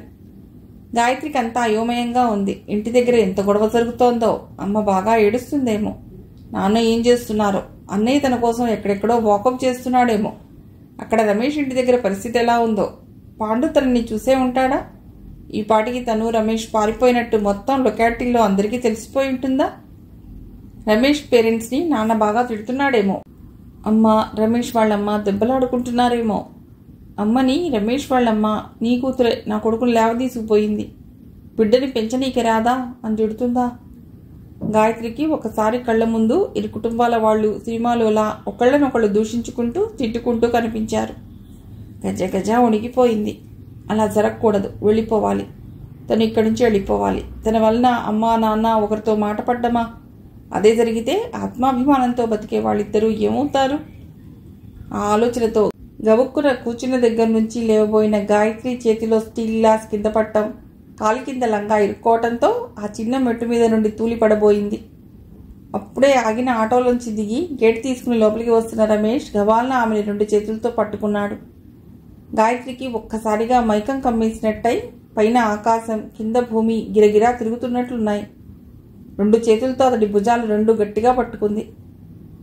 రమేష్కి కూడా ఏం జరుగుతుందో తెలియనంతగా మైకం కమ్మేయటంతో ఆమెని బాగా దగ్గరగా లాక్కున్నాడు. ఆటో పార్క్ చేసి వచ్చిన నరసింహ ఆ దృశ్యం చూసి కంగారుగా, ఏం పొరగా రమేష్, ఏందది అంటూ రమేష్ని పక్కకి లాగేశాడు. నరసింహ గొంతు విని లోపల నుండి సత్యవతి, శ్రీనివాసులు అక్కడికి వచ్చి ఏమైంది అన్నారు తల వంచుకుని నిలబడిన రమేష్ గాయత్రిలను చూస్తూ. నరసింహ రమేష్ వైపు కోపంగా చూస్తూ పొద్దుగాల అని పొళ్ళు కొరుకుతూ, ఏడికెళ్ళొచ్చిండ్రో నన్ను పరేషాన్ చేయడానికి అన్నాడు. గాయత్రి ఎర్రబడిన మొహంతో పరుగులాంటి నడకతో లోపలికి పరిగెత్తింది. ఆమె నేను లోపలికి వస్తుంటే పడిపోతుండే అన్నాడు నేల చూపులు చూస్తూ రమేష్. ఏదో అర్థమైనట్టు శ్రీనివాసులు పోని పోని అని సర్ది చెప్తూ తండ్రి లోపలకు అంటూ భార్య భుజం పట్టుకుని పక్కకు లాగి వాళ్ళిద్దరికీ లోపలికి దారిచ్చాడు. నరసింహ రమేష్ లోపలికి నడిచారు. అందరూ కూర్చున్నాక నరసింహ రమేష్ వైపు కోపంగా చూస్తూ అడిగాడు, ఏం చేయనీకి వచ్చినావు? ఇప్పుడేం చేస్తావు? ఆమెని తోలుకొని రిటర్న్ పోతావా? గబగబా తల అడ్డంగా ఆడిస్తూ అన్నాడు రమేష్. పోను, మేం పెళ్లి చేసుకోనీకి వచ్చినాం. టెంపుల్లో మా పెళ్లి చేయుండ్రి. నీ తాన పైసలేనున్నాయి? ఏం లేవు. మళ్ళా పెళ్లి చేసుకుని ఏం తింటావు? ఆమెకి ఏం పెడుతూ తమ్మి అడిగాడు శ్రీనివాసులు. రమేష్ ఏం మాట్లాడలేదు. నరసింహ శ్రీనివాసుల వైపు చూస్తూ, జర వయసు రాగానే లవ్వులు మొదలవుతున్నాయి ఇవాళ రేపు పిల్లలకు. లవ్ చేసుడు ఈజీనే, పెళ్లి చేసుకుని సంసారం స్టార్ట్ చేసినాక ఎరకైతుంది. అయినా పెద్దోళ్ళని ఖాతరు చేయకుండా ఇట్లా ఉరికిపోయి వచ్చుడేనా? ఆమె వచ్చిన సంధి ఒకటే ఎడవబట్టింది. ఈడేమో పెండ్లి అంటున్నాడు. ఏంది బావా ఇది అన్నాడు. జమానానే గట్లుంది బావా అన్నాడు శ్రీనివాసులు. నాకు ఏడరన్న నౌకరీ ఇప్పించన్నా అన్నాడు రమేష్. ఏం నౌకరీ చేస్తావు అడిగాడు నరసింహ. అన్నా చాయ్ తాగుతారా అడిగింది సత్యవతి. ఈయమ్మ అన్నాడు నరసింహ. సత్యవతి చాయ్ తయారు చేయడానికి వంటగదిలోకి ఎడుతూ పిల్లల గదిలో ఉన్న గాయత్రి ఏం చేస్తుందో అన్నట్లు తొంగి చూసింది. గాయత్రి మంచం మీద కూర్చుని ఏడుస్తోంది. సత్యవతి లోపలికి నడిచింది. గాయత్రి భుజం మీద చేయి వేసి మెత్తగా అడిగింది, ఎందుకు ఏడుస్తున్నావు? ఆ పలకరింపుతో గాయత్రి దుఃఖం మరింత ఉధృతమైంది. సత్యవతి ఓదారుస్తూ అంది, ఏడవకు, మీ అమ్మా నాయనలకు చెప్పకుండా ఇంటికెళ్ళి వచ్చినప్పుడే ఆలోచించాలి. గా పోరడు ఎడ దొరికిండు నీకు? ఏమన్నా మంచిగున్నాడా? రూపం లేదు, చదువు లేదు, ఏం ఉద్యోగం చేస్తాడో, నిన్నెట్లా సాకుతాడో. ఊరుకో, ఏడవకు, మీ ఇంటికి పోతావా? గాయత్రి చివ్వున కన్నీళ్లు నిండిన కళ్ళతో ఆశగా చూస్తూ తల ఊపింది. మంచిది, పంపిస్తా. మీ ఒళ్ళు రాణిస్తారా అడిగింది సత్యవతి. గాయత్రి కళ్ళల్లో భయం అనుమానం కదిలాయి. అసలే మీరు బాపనోళ్ళు, గిసొంటి పనులు చేస్తే మంచిగుంటుందా? ఇజ్జత్ పోదా? నీకు అనిపిస్తలేదా తప్పు చేసినవని? గాయత్రి తిరిగి వెక్కి వెక్కి ఏడవసాగింది. ఏడవకు, నడు, నరసింహతో మాట్లాడదాం అంటూ గాయత్రి భుజం పట్టుకుని లేవదీసి మెల్లిగా నడిపించుకుంటూ వచ్చింది. శ్రీనివాసులకు కానీ నరసింహ కానీ రమేష్ మాటలు విని ఇప్పుడు వాళ్ళకి పెళ్లి చేయడం ఇష్టం లేదు. వాళ్ళకి గాయత్రిని చూస్తుంటే జాలి కోపం కూడా కలుగుతున్నాయి. చక్కటి పిల్ల, మంచి కుటుంబానికి చెందిన పిల్ల, వీడిలో ఏం చూసి పారిపోయి వచ్చింది అని ఆలోచిస్తున్నారు. రమేష్ని చూస్తుంటే వాడిలో ఏ కోసాన చదువు, సభ్యత, సంస్కారం ఉన్న లక్షణాలు కనిపించడం లేదు. పోనీ తెలివితేటలు, చొరవ, దూసుకుపోయే మనస్తత్వం లాంటివి ఉన్నాయా? అవి కూడా శూన్యమే అనిపిస్తుంది. అట్లాంటి ఒక ఆవారాగాడితో ఈ పిల్లకి పెళ్లి చేయడం అంటే చూస్తూ చూస్తూ బంగారం లాంటి పిల్ల జీవితం నాశనం చేయడం తప్ప ఇంకోటి కాదు. అమాయకంగా వచ్చింది చిన్నపిల్ల, తెలివి తక్కువతనం, సినిమాల ఆధునిక ప్రపంచపు పోకడల ప్రభావంతో ఆకర్షణని ప్రేమ అనుకుని వచ్చింది. పెద్దవాళ్లుగా ఆ పిల్లకి నచ్చజెప్పి వెనక్కి పంపాలనిపిస్తోంది. కానీ రమేష్ మొండిగా ఉన్నాడు. ఇప్పుడు వెంటనే ఆ పిల్లని గుడిలో పెళ్లి చేసుకుని కాపురం పెట్టేసేయాలని ఆతృత పడుతున్నాడు. వాళ్ళకి ఏం చేయాలో పాలుపోకుండా ఉంది. అట్లా అని వీళ్ల గోల మాకెందుకు, ఎటన్నా పోని వదిలించుకుందాం అనుకోవటానికి మనసొప్పటం లేదు. ముఖ్యంగా నరసింహకి పిల్లలు లేరు. అతడి భార్య కూడా చనిపోయింది. అందుకే ఆడపిల్లలంటే అతడికి అభిమానం. సత్యవతి భుజాల మీద తలవాల్చుకుని కన్నీళ్లతో వచ్చిన గాయత్రి వైపు, ఆమెను తీసుకొచ్చిన సత్యవతి వైపు చూస్తూ ఏమైంది అని అడిగాడు నరసింహ. ఏడుస్తుంది ఒక్కతే కూసుని సమాధానం చెప్పి గాయత్రిని ఒక స్టూల్ మీద కూర్చోబెట్టి చాయ్ తెస్తా అంటూ మళ్లీ వంటగదిలోకి వెళ్ళింది సత్యవతి. ఎందుకు ఏడుస్తున్నావు విసురుగా అడిగాడు రమేష్ గాయత్రిని. గాయత్రి మాట్లాడలేదు. తల వంచుకుని కూర్చుంది గాని నిశ్శబ్దంగా వెక్కిళ్లు పెడుతున్నట్టు భుజాలు ఎగిరెగిరి పడుతున్నాయి. నువ్వు గమ్మునుండు, నేను మాట్లాడతా. రమేష్ టికశ్రీ నరసింహ గాయత్రి వైపు చూసి అడిగాడు. మంచిగా ఆలోచన చేసినవా? మీ ఇంటికి పోతావా? పంపాలనా? వెడతాను వెక్కుతూ అంది. నిజంగా పోతావా? మళ్ళీ పోయినాక రమేష్ కావాలి అంటే దొరకడు. నాకొద్దు. ఏం మాట్లాడుతున్నావు? గయ్యమని అరిచాడు రమేష్.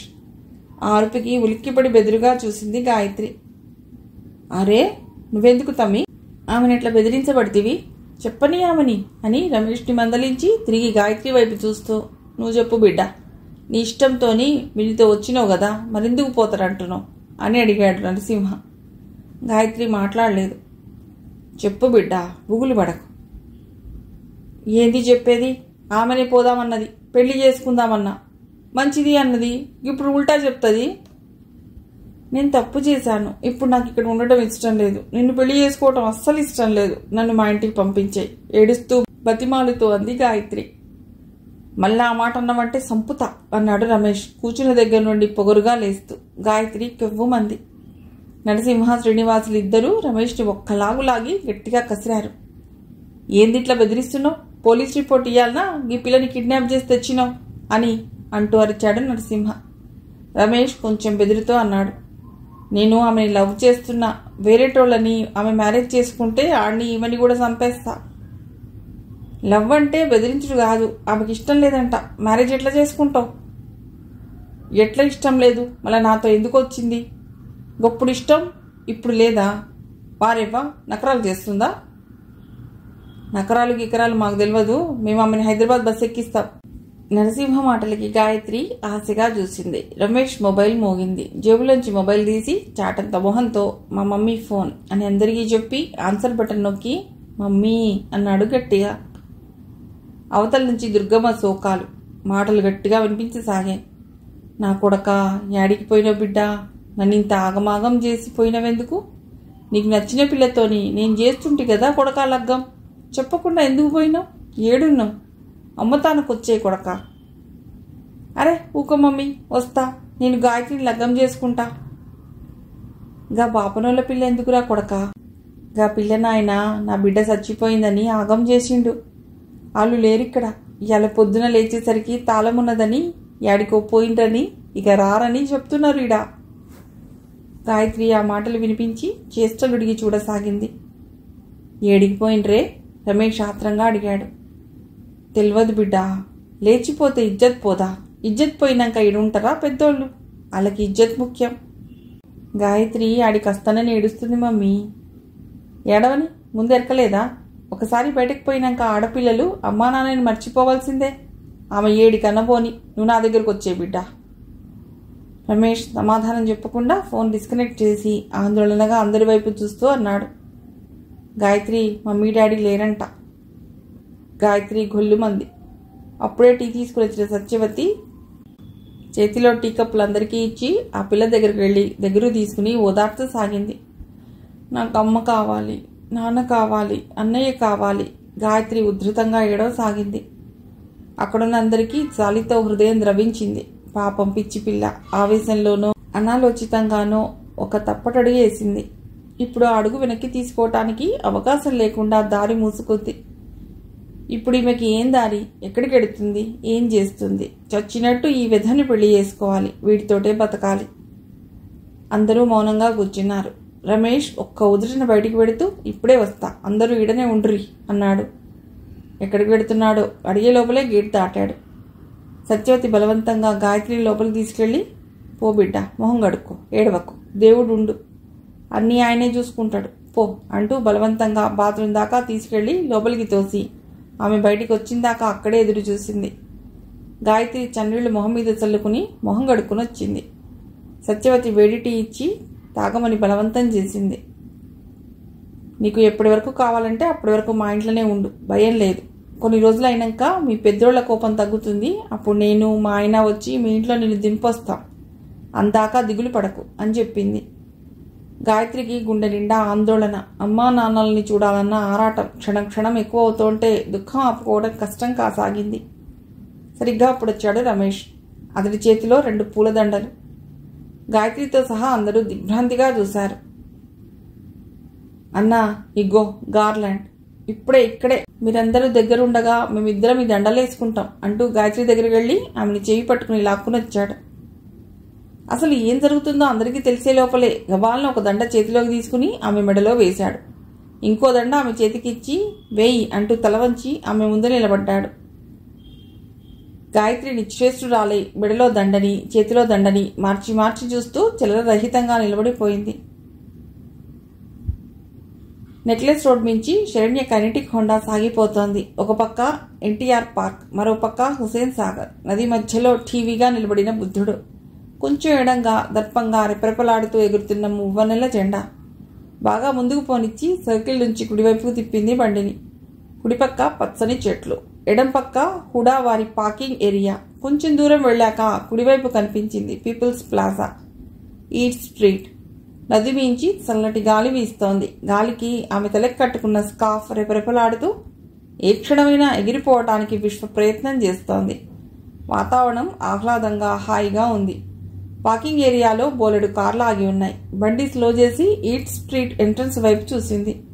కొందరు యువతీ యువకులు జంటలు జంటలుగా, మధ్య వయసు వారు కొందరు పిల్లలతో లోపలికి వెళుతున్నారు. ఇంకా కొందరు ముందుకు అలా నది ఒడ్డున నడుస్తూ వెడుతున్నారు. ఆ జనంలో తేజ కనిపించడం కష్టం అనుకుంటూ బండి కొంచెం వేగం పెంచి ముందుకు సాగింది. కొంచెం దూరం వెళ్ళగానే యూటర్న్ తీసుకుంది. పార్కింగ్ లాట్లో బండి పార్క్ చేసి ఎంట్రన్స్ వైపు నడిచింది.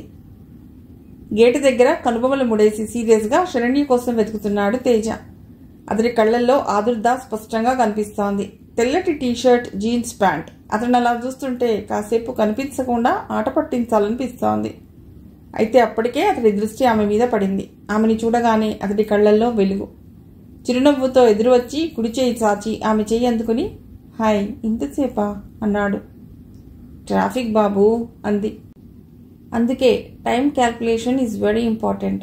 ఇంటి నుంచి బయలుదేరేటప్పుడు సిగ్నల్స్ ఎన్ని ఉన్నాయి, ఎంత టైం అక్కడ ఆగుతాం వగైరా అన్నాడు.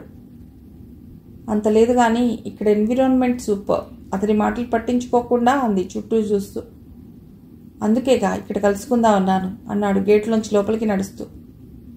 అతన్ని అనుసరిస్తూ కొంచెం కొంటెగా అంది. ఎంతైనా నీలో ఈస్థెటిక్ సెన్స్ ఎక్కువలే. థ్యాంక్స్. నవ్వి ఎక్కడ కూర్చుందా అడిగాడు. అప్పటికే జనాలు 3 అంతుల టేబుల్స్, కుర్చీలు ఆక్రమించారు. నదికి దగ్గరగా ఉన్న కుర్చీలు చూపిస్తూ అక్కడ అంది. వెనుకగా 2 కుర్చీలు, మధ్యలో చిన్న టేబుల్. సరే, నువ్వు వెళ్ళి కూర్చో, నేను తినడానికి ఏమన్నా తెస్తాను అన్నాడు. ఏం తెస్తావు అడిగింది. చెప్పు, నీకేం కావాలి? Idli, vada, dosa, pizza, burger, snacks. Pizza. Okay madam అణకువగా అన్నాడు. దాంతోపాటు ఐస్ క్రీమ్ కూడా. జీ హుజూర్ అంటూ నవ్వి, నీ సీట్ రిజర్వ్ చేసుకో, మళ్ళీ ఎవరన్నా వచ్చి ఆక్యుపై చేయవచ్చు చెబుతూ డొమినోస్ పిజ్జా స్టాల్ వైపు వెళ్ళాడు. శరణ్య టేబుల్ వైపు నడిచింది. వెళ్ళి ఒక కుర్చీలో బ్యాగ్ పెట్టి మరో కుర్చీలో కూర్చుంది. కుర్చీలో వెనక్కి వాలి 2 చేతులు కట్టుకుని దీపాల కాంతులు పడి మెరిసిపోతున్న నీళ్లను చూడసాగింది. ప్రశాంతంగా ఉన్న నది, దూరంగా వెలుగుతున్న దీపాలు, గాలికి కదులుతున్న అలల మీద కాంతి ప్రసరిస్తూ అందంగా ఉంది. కాకపోతే పొడ్డున ఉన్న చెత్త చెదారం చూస్తుంటే చిరాకేసింది. ఎందుకు మెయింటైన్ చేయరో ఇలాంటి అందమైన ప్రదేశాలను అనుకుంది. కొద్ది నిమిషాల తర్వాత పిజ్జాతో వచ్చాడు తేజ. బ్యాగ్ కుర్చీలోంచి తీసి టేబుల్ మీద ఒక పక్కకి పెట్టింది శరణ్య. ఇది తిన్నాక ఐస్ క్రీమ్ తెస్తా అన్నాడు ఆమె ముందు ఒక పిజ్జా ప్లేట్ పెట్టి తన కుర్చీలో కూర్చుంటూ. కుడివైపు ఉన్న స్టాల్స్ చూస్తూ అంది. అన్ని రకాల తినుబండారాలు దొరుకుతాయిలా ఉంది. ఆల్మోస్ట్. ఇంతకుముందు ఎప్పుడు రాలేదా అడిగాడు తేజ. నువ్వు వచ్చావా అడిగింది. బోలెడన్ని సార్లు. అవునులే, నీకంటే బోలెడు మంది ఫ్రెండ్స్. నాకు నువ్వు తప్ప ఇలా రెస్టారెంట్కి తిప్పేవాళ్ళు ఎవరూ లేరు కదా. పిజ్జా కొసలు మునిపంట కొరుకుతూ అంది. ఏం చేస్తాం, కోరుకున్న వాళ్ళు దయ చూపించకపోతే నన్ను కోరుకునే వాళ్ళని నేను మెప్పించాలి కదా. సీరియస్గా చూసింది. అతడి కళ్ళల్లో అల్లరి లైట్ వెలుగుపడి మరింత స్పష్టంగా కనిపించింది. అలాంటప్పుడు ఇవాళ మాత్రం నన్ను ఎందుకు పిలిచినట్టు?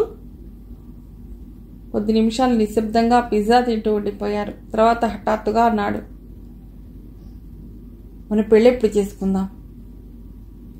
శరణ్య చిరుకోపంగా చూస్తూ అంది. ఈ మాట అడగటానిక నన్ను ఇక్కడికి రమ్మన్నది? ఎస్, ఇంతకన్నా మనోహరమైన ప్రదేశం ఎక్కడుంది ప్రేమికులు భవిష్యత్తుకి ప్రణాళికలు వేసుకోవటానికి? చుట్టూ పరవశంగా చూస్తూ అన్నాడు. శరణ్య మాట్లాడలేదు. ఈ ప్రస్తావన ఇంత సీరియస్గా వస్తుందని చాలా రోజుల నుంచి ఊహిస్తోంది. రాని వచ్చింది. ఇప్పుడు ఏదో ఒక సమాధానం చెప్పాలి. తరచూ సరదాగానో సీరియస్గానో తీసుకున్నా తనే మాట మళ్ళిస్తోంది. ఇప్పుడు అతడి ధోరణి చూస్తుంటే ఈ విషయం ఇవాళ అటో ఇటో తేల్చేయాలని వచ్చినట్లు అనిపిస్తోంది. చెప్పు, సీరియస్గా అడుగుతున్నాను. మా ఇంట్లో నా పెళ్లి ప్రయత్నాలు సీరియస్గా జరుగుతున్నాయి. వాళ్ళకి నచ్చజెప్పేసరికి నాకు తల ప్రాణం తోకకొస్తోంది. నీకు తోక కూడా ఉందా? పెదాల మధ్య నవ్వు బిగబట్టంది. జోక్స్ తర్వాత ముందు ఆన్సర్ చేయి అన్నాడు. ఇప్పుడు పెళ్ళేమిటి? నువ్వంటే గోల్డెన్ స్పూన్తో పుట్టావు. నేను అలా కాదు. మొన్ననేగా గ్రూప్స్ రాశాను. రిజల్ట్స్ రావాలి, నాకు పోస్టింగ్ రావాలి, నేను సెటిల్ అవ్వాలి. బా, అవన్నీ అవుతాయిలే. ముందు నీ మెడలో 3 ముళ్ళు వేసి నిన్ను ఆ ఫ్లాట్ నుండి నా దగ్గరకు తెచ్చుకోవాలి. అయినా నీకు బోలెడు మంది అభిమానులు ఉన్నారు కదా, వాళ్ళల్లో ఎవరినో ఒకళ్ళని చేసుకో. నేనెందుకు? కినుకుగా అంది. ఎందుకంటే నీకు నా మీద, నాకు నీ మీద అంతులేని అభిమానం, ప్రేమ ఉన్నాయి కాబట్టి. మనం ఒకరికి ఒకరు సూట్ అవుతాం కాబట్టి. ఓహో, ఆ విషయం నువ్వెలా చెప్పగలవు? 2 అరచేతుల్లో గడ్డమానించి మోచేతులు టేబుల్ మీద పెట్టి ఆమె కళ్ళల్లోకి చూస్తూ మెత్తని స్వరంతో మత్తుగా అన్నాడు. నీ కళ్ళు చెప్తున్నాయి. శరణ్య కళ్ళు వాలిపోయాయి. చెక్కిళ్ల మీద పరుచుకున్న ఎరుపు రంగు నది అలల మీదికి ప్రసరిస్తున్నట్టు అనిపించింది తేజాకి. ఎందుకు శరణ్య అంత ప్రేమ ఉంచుకుని అలా గుండెల్లో దాచుకుంటావు అన్నాడు మార్తవంగా. శరణ్య మాట్లాడలేదు, తల ఎత్తలేదు. ఏయ్, నీకు కూడా సిగ్గా? పిజ్జా చేతిలోకి తీసుకుని ఊరగా తల వంచి ఆమె వైపు చూస్తూ అన్నాడు. శరణ్య తలెత్తింది. చెక్కిళ్ల మీద ఎరుపు మెరుపు కళ్ళల్లోకి పాకినట్టు కళ్ళు వెలిగిపోతున్నాయి. నెమ్మదిగా అంది. తేజ, నీకన్నా మంచివాడు, సంస్కారవంతుడు, నన్ను ప్రేమించేవాడు నాకు భర్తగా దొరుకుతాడని అనుకోను. కానీ ఆర్థికంగా మీ స్థాయికి మేం సరిపోము. స్నేహానికి అడ్డురాని అంతస్తులు ఖచ్చితంగా పెళ్లికి వస్తాయి. మా వాళ్ళని నేను ఒప్పించగలనని నాకు నమ్మకం. మీ వాళ్ళని ఒప్పించగలననే నమ్మకం నీకుందా?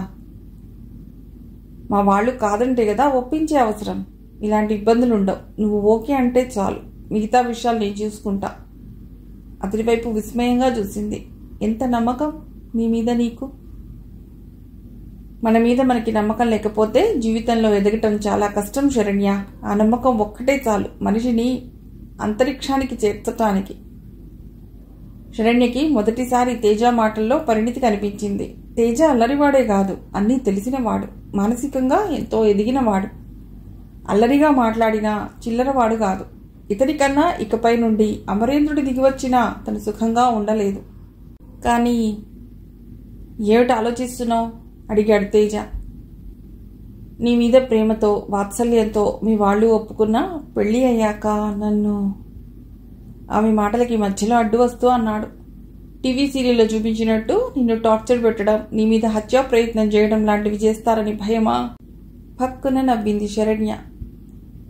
అమ్మయ్యా, నవ్వావా? థ్యాంక్స్. ఐస్ క్రీమ్ తెస్తాను. లెట్ us సెలబ్రేట్ అంటూ లేచి వేగంగా ఐస్ క్రీమ్ పార్లర్ వైపు వెళ్ళాడు. అతడి హుషారు, ఉత్సాహం చూసి కొన్ని అలలు తన హృదయాన్ని స్పృశిస్తున్నట్టు అనుభూతి చెందింది శరణ్య.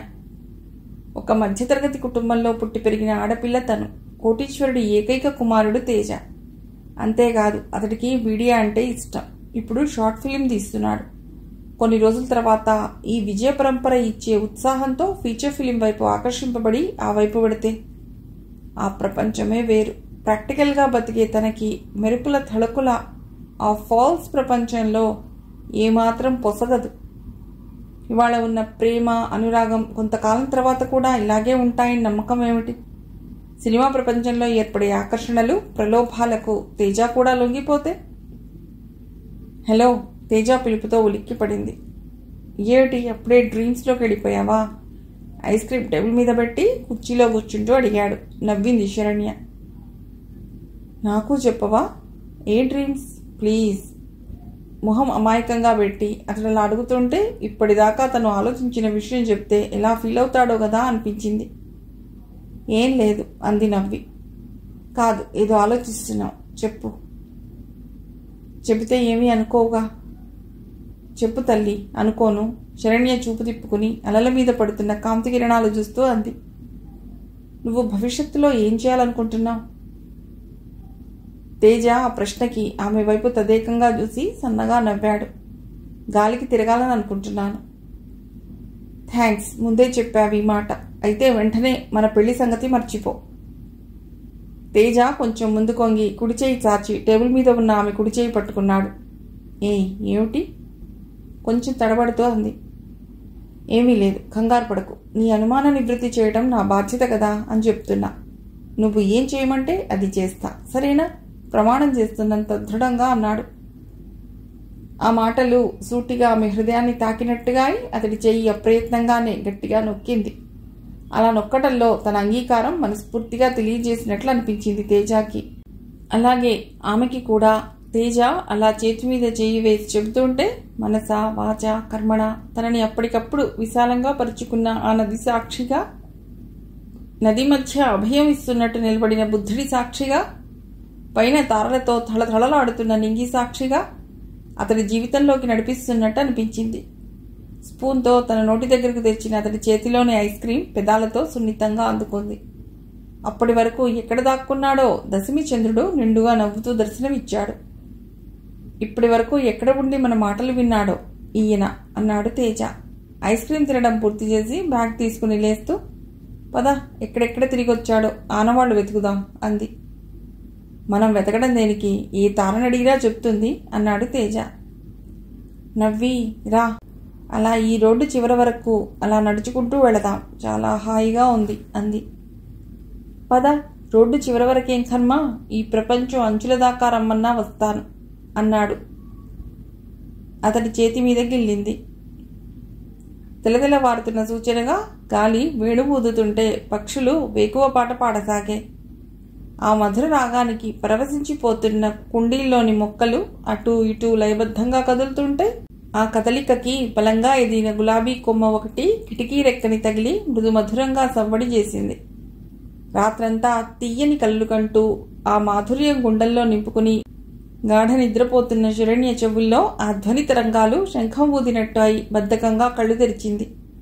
మూసి ఉన్న కిటికీ తలుపు సందుల్లోంచి చల్లటి గాలి లోపలికి రావటానికి విశ్వ ప్రయత్నం చేస్తోంది. కిటికీ అద్దాలు ఆ నీడలతో సయ్యాటలాడుతున్నాయి. ఆ కమనీయ దృశ్యం చూసిన శరణ్యకి నిద్రమత్తు రెక్కలు రెపరెపలాడించి ఎగిరిపోయింది. దుప్పటి తొలగించి లేచి కూర్చుని కుడి చేత్తో ఆ నీడల మీద ప్రేమగా తడిమింది. తర్వాత నెమ్మదిగా కిటికీ రెక్కలు తెరిచి చూసింది. లేలేత సూర్యకిరణాలు నులివెచ్చగా మొహాన్ని తాకాయి. ఆ పెదవుల మీద చక్కటి చిరునవ్వు వెలిసింది. ఎంత బాగున్నావు ప్రకృతి అనుకుంది కళ్ళు విశాలం చేసి లేత నారింజ రంగు అద్దుకున్న ఆకాశం కేసి చూస్తూ. కిటికీ తెరిచేసరికి ఎదురుగుండా ఉన్న ఫ్లాట్లోంచి ఎంఎస్ రామారావు పాడిన హనుమాన్ చాలీసా వినిపిస్తోంది. ఆ ఫ్లాట్లోకి 10 రోజుల క్రితమే ఎవరో దిగారు కొత్తగా. ఇంతవరకు వాళ్ళు ఎవరో, ఎలా ఉంటారో, ఎంతమంది ఉంటారో తెలియదు. నిజం చెప్పాలంటే శరణ్య 2 ఏళ్ల నుండి ఎక్కడ ఉంటున్నా ఎవరితో పెద్దగా స్నేహం లేదు. వినాయక చవితికి, జనవరి 1కి, శ్రీరామనవమికి మాత్రమే అందరూ కలుస్తారు. అప్పుడు మాత్రమే మాట కలుపుకుంటారు. ఆ తర్వాత మళ్ళీ ఎవరి గోల వారిదే. అపార్ట్మెంట్ అంటేనే ఎందరున్నా ఒకరికొకరు తెలియకుండా ఏకాంతంగా బతికే ప్రదేశం. నవ్వుకుంది శరణ్య. మరొకసారి గాలిలో సయ్యాటలాడుతున్న మొక్కల్ని, కలకలారావాలతో వరుసగా ఎగిరిపోతున్న పక్షులను చూసి మాటిమాటికి తన వైపు తొంగి చూస్తూ దూరంగా వెడుతూ ఆడుకుంటున్న గులాబీ మొక్కని గబాల్న అందుకుని దానికి ఉన్న పెద్ద పసుపు పచ్చ పువ్వుని కాడతో సహా దింపి కుడి చేతి చూపుడు వేలు, బొటనవేలు మధ్యలో పట్టుకుని మంచం దిగింది. టేబుల్ మీద ఉన్న సన్నటి పొడుగాటి గ్లాస్ ఫ్లవర్ వ్యాజ్లో వడలిన పువ్వు తీసి తన చేతిలో ఉన్న పువ్వు గుచ్చింది. అక్కడే ఉన్న వినాయకుడి విగ్రహానికి 2 చేతులు జోడించి నమస్కరించి బాత్రూంలోకి వెళ్ళింది. శరణ్యకి మనస్సంతా హాయిగా ఉంది. తేజ అంటే ఎంత ఇష్టం ఉన్నా అతనికి తనకి మధ్య ఉన్న స్థాయి భేదం గుర్తుంచుకుని ఇంతకాలం నుండి తనని తాను అదుపులో ఉంచుకోవటానికి చాలా కష్టపడవలసి వచ్చింది. ఎలాంటి ఆకర్షణ, ఎలాంటి ప్రలోభం ఇద్దరి మధ్య ఉన్న మంచి స్నేహాన్ని పాడు చేయకూడదని జీవితాంతం అతడు ఒక స్నేహితుడుగా తన జీవితంలో మిగిలిపోతే చాలని ఆశించింది. అయితే ఇప్పుడు తేజ ఇచ్చిన భరోసాతో అతని ఆహ్వానాన్ని అందుకుని నిస్సంకోచంగా అతడి జీవితంలోకి నడిచి వెళ్ళటానికి సిద్ధమైంది. ఇంతకాలం ఉన్న సంకోచాలు, భయాలు అన్నీ తేజ మాటలతో ఎగిరిపోయి మనస్సు ఉల్లాసంగా ఉంది. స్నానం పూర్తి చేసుకుని వస్తూ ఇవాళ గుడికి వెళ్లాలనుకుంది. వార్డ్రోబ్లోంచి డ్రెస్ తీసుకోబోయి ఆగిపోయి సూపర్ నెట్ చీర తీసుకుంది. అందంగా చీర కట్టుకుని అద్దం దగ్గర అరగంట సేపు తయారైంది. తయారవ్వడం పూర్తయ్యాక ఒకసారి తనని తాను చూసుకుని నేను అందగెత్తని సుమా అనుకుంది. తర్వాత పర్స్ తీసుకుని గదిలోంచి హాల్లోకి వచ్చి మరోసారి చీర కుర్చీళ్లు సర్దుకుని ఇంటి తాళం, బండి కీస్ తీసుకుని బయటికి వచ్చింది. తాళం వేసి లిఫ్ట్ దగ్గరికి వెళ్ళింది. లిఫ్ట్ 4వ అంతస్తులో ఉంది. ఒక నడి వయసు స్త్రీ గుంటూరు జరీ చీర కట్టుకుని కొంగు భుజం చుట్టూ కప్పుకుని లిఫ్ట్ కోసం చూస్తోంది. ఎవరివిడా? ఎదురుగా ఫ్లాట్లో కొత్తగా వచ్చిన వాళ్ల తాలూకు కాదు కదా. పలకరించనా? ఆలోచిస్తూ ఉండగానే లిఫ్ట్ రావడంతో ఆవిడతో పాటే లిఫ్ట్లోకి నడిచింది. గుడి దగ్గరే కాబట్టి నడిచే వెళ్ళవచ్చు కదా అనుకుంటూ బండి కీస్ పర్సులో వేసుకుని సెల్లార్ వైపు వెళ్లకుండా గేట్ వైపు నడిచింది. తనతో లిఫ్ట్లో వచ్చిన ఆవిడ కూడా శరణ్య వెనకాలే 2 అడుగులు వెనకగా నెమ్మదిగా నడిచి వస్తోంది. చామన ఛాయగా ఉన్న నుదుటి మీద కుంకుమ, కళ్లల్లో కాటుక, రింగుముడి నిరాడంబరంగా కళగా ఉంది. మొహంలో ఉదాసీనత వెనక ఏదో విషాదం ఉన్నట్లు అనిపిస్తోంది. ఆవిడతో మాట కలుపుదామంటే ఆవిడ అవకాశం ఇవ్వకుండా తల వంచుకుని నడుస్తోంది. ఈవిడ కూడా గుడికేనా? అనుమానం వచ్చింది శరణ్యకి. ఇంతలో గుడి దగ్గర అవ్వటం, ఆవిడ కూడా తనతో పాటు గుడిలోకి ప్రవేశించడంతో తను కూడా మౌనంగా గుడిలోకి నడిచింది. గుడి చుట్టూ 3 ప్రదక్షిణలు చేసి అమ్మవారికి మనసారా దండం పెట్టుకుంది. హుండీలో 51 రూపాయలు వేసింది. పూజారి ఇచ్చిన తీర్థప్రసాదాలు తీసుకుని ఆవరణలో ఉన్న వేప చెట్టు చుట్టూ ఉన్న సిమెంట్ గట్టు మీద కూర్చుంది. ఆవిడ కోసం చూసింది, కనిపించలేదు. అర్చన చేయిస్తుందో కుంకుమ పూజ చేయిస్తుందో. వేప చెట్టు మీద నుండి వీస్తున్న గాలిలో ఏదో పరిమళం. ఆవరణ చాలా విశాలంగా ఉంది. అమ్మవారు, వినాయకుడు, శివలింగం ఉంటాయి. పూజారులు కానీ గుడి కానీ ఎందుకో పేదగా అనిపిస్తుంది. ఎండోమెంట్ వాళ్ళ అధీనంలో ఉందో లేదో, మెయింటెనెన్స్ సరిగ్గా లేదు. అయినా కానీ ఆహ్లాదంగా ఉంది. శరణ్య కళ్ళు ఎదురుగా నడిచి వస్తున్న ఆవిడ వైపు తిరిగాయి. ఆవిడ చేతిలో కొబ్బరి చిప్ప, అరటిపళ్ళు. శరణ్య కూర్చున్న గట్టు మీదే కొంచెం ఎడంగా కూర్చుంది. శరణ్య మొహం పక్కకి తిప్పుకుని బోరగా చూడసాగింది. శరణ్య ఎప్పుడూ బిజీగా ఉండటం వల్ల ఎవరితోనూ మాట్లాడే అవకాశం లభించలేదు. ఇప్పుడు అనుకోకుండా తన ఫ్లాట్ ఎదురు ఫ్లాట్లో ఉండే ఒక స్త్రీ కనిపించడంతో ఆవిడతో మాటలు కలపాలని కుతూహలంగా అనిపిస్తోంది. అవకాశం కోసం చూడసాగింది. ఆవిడ కొబ్బరి చిప్ప చిన్నగా కొట్టి చిన్న ముక్క తీసుకుని నోట్లో వేసుకుంది. ఆవిడనే పరిశీలిస్తున్న శరణ్య ఇక ఆగలేకపోయింది.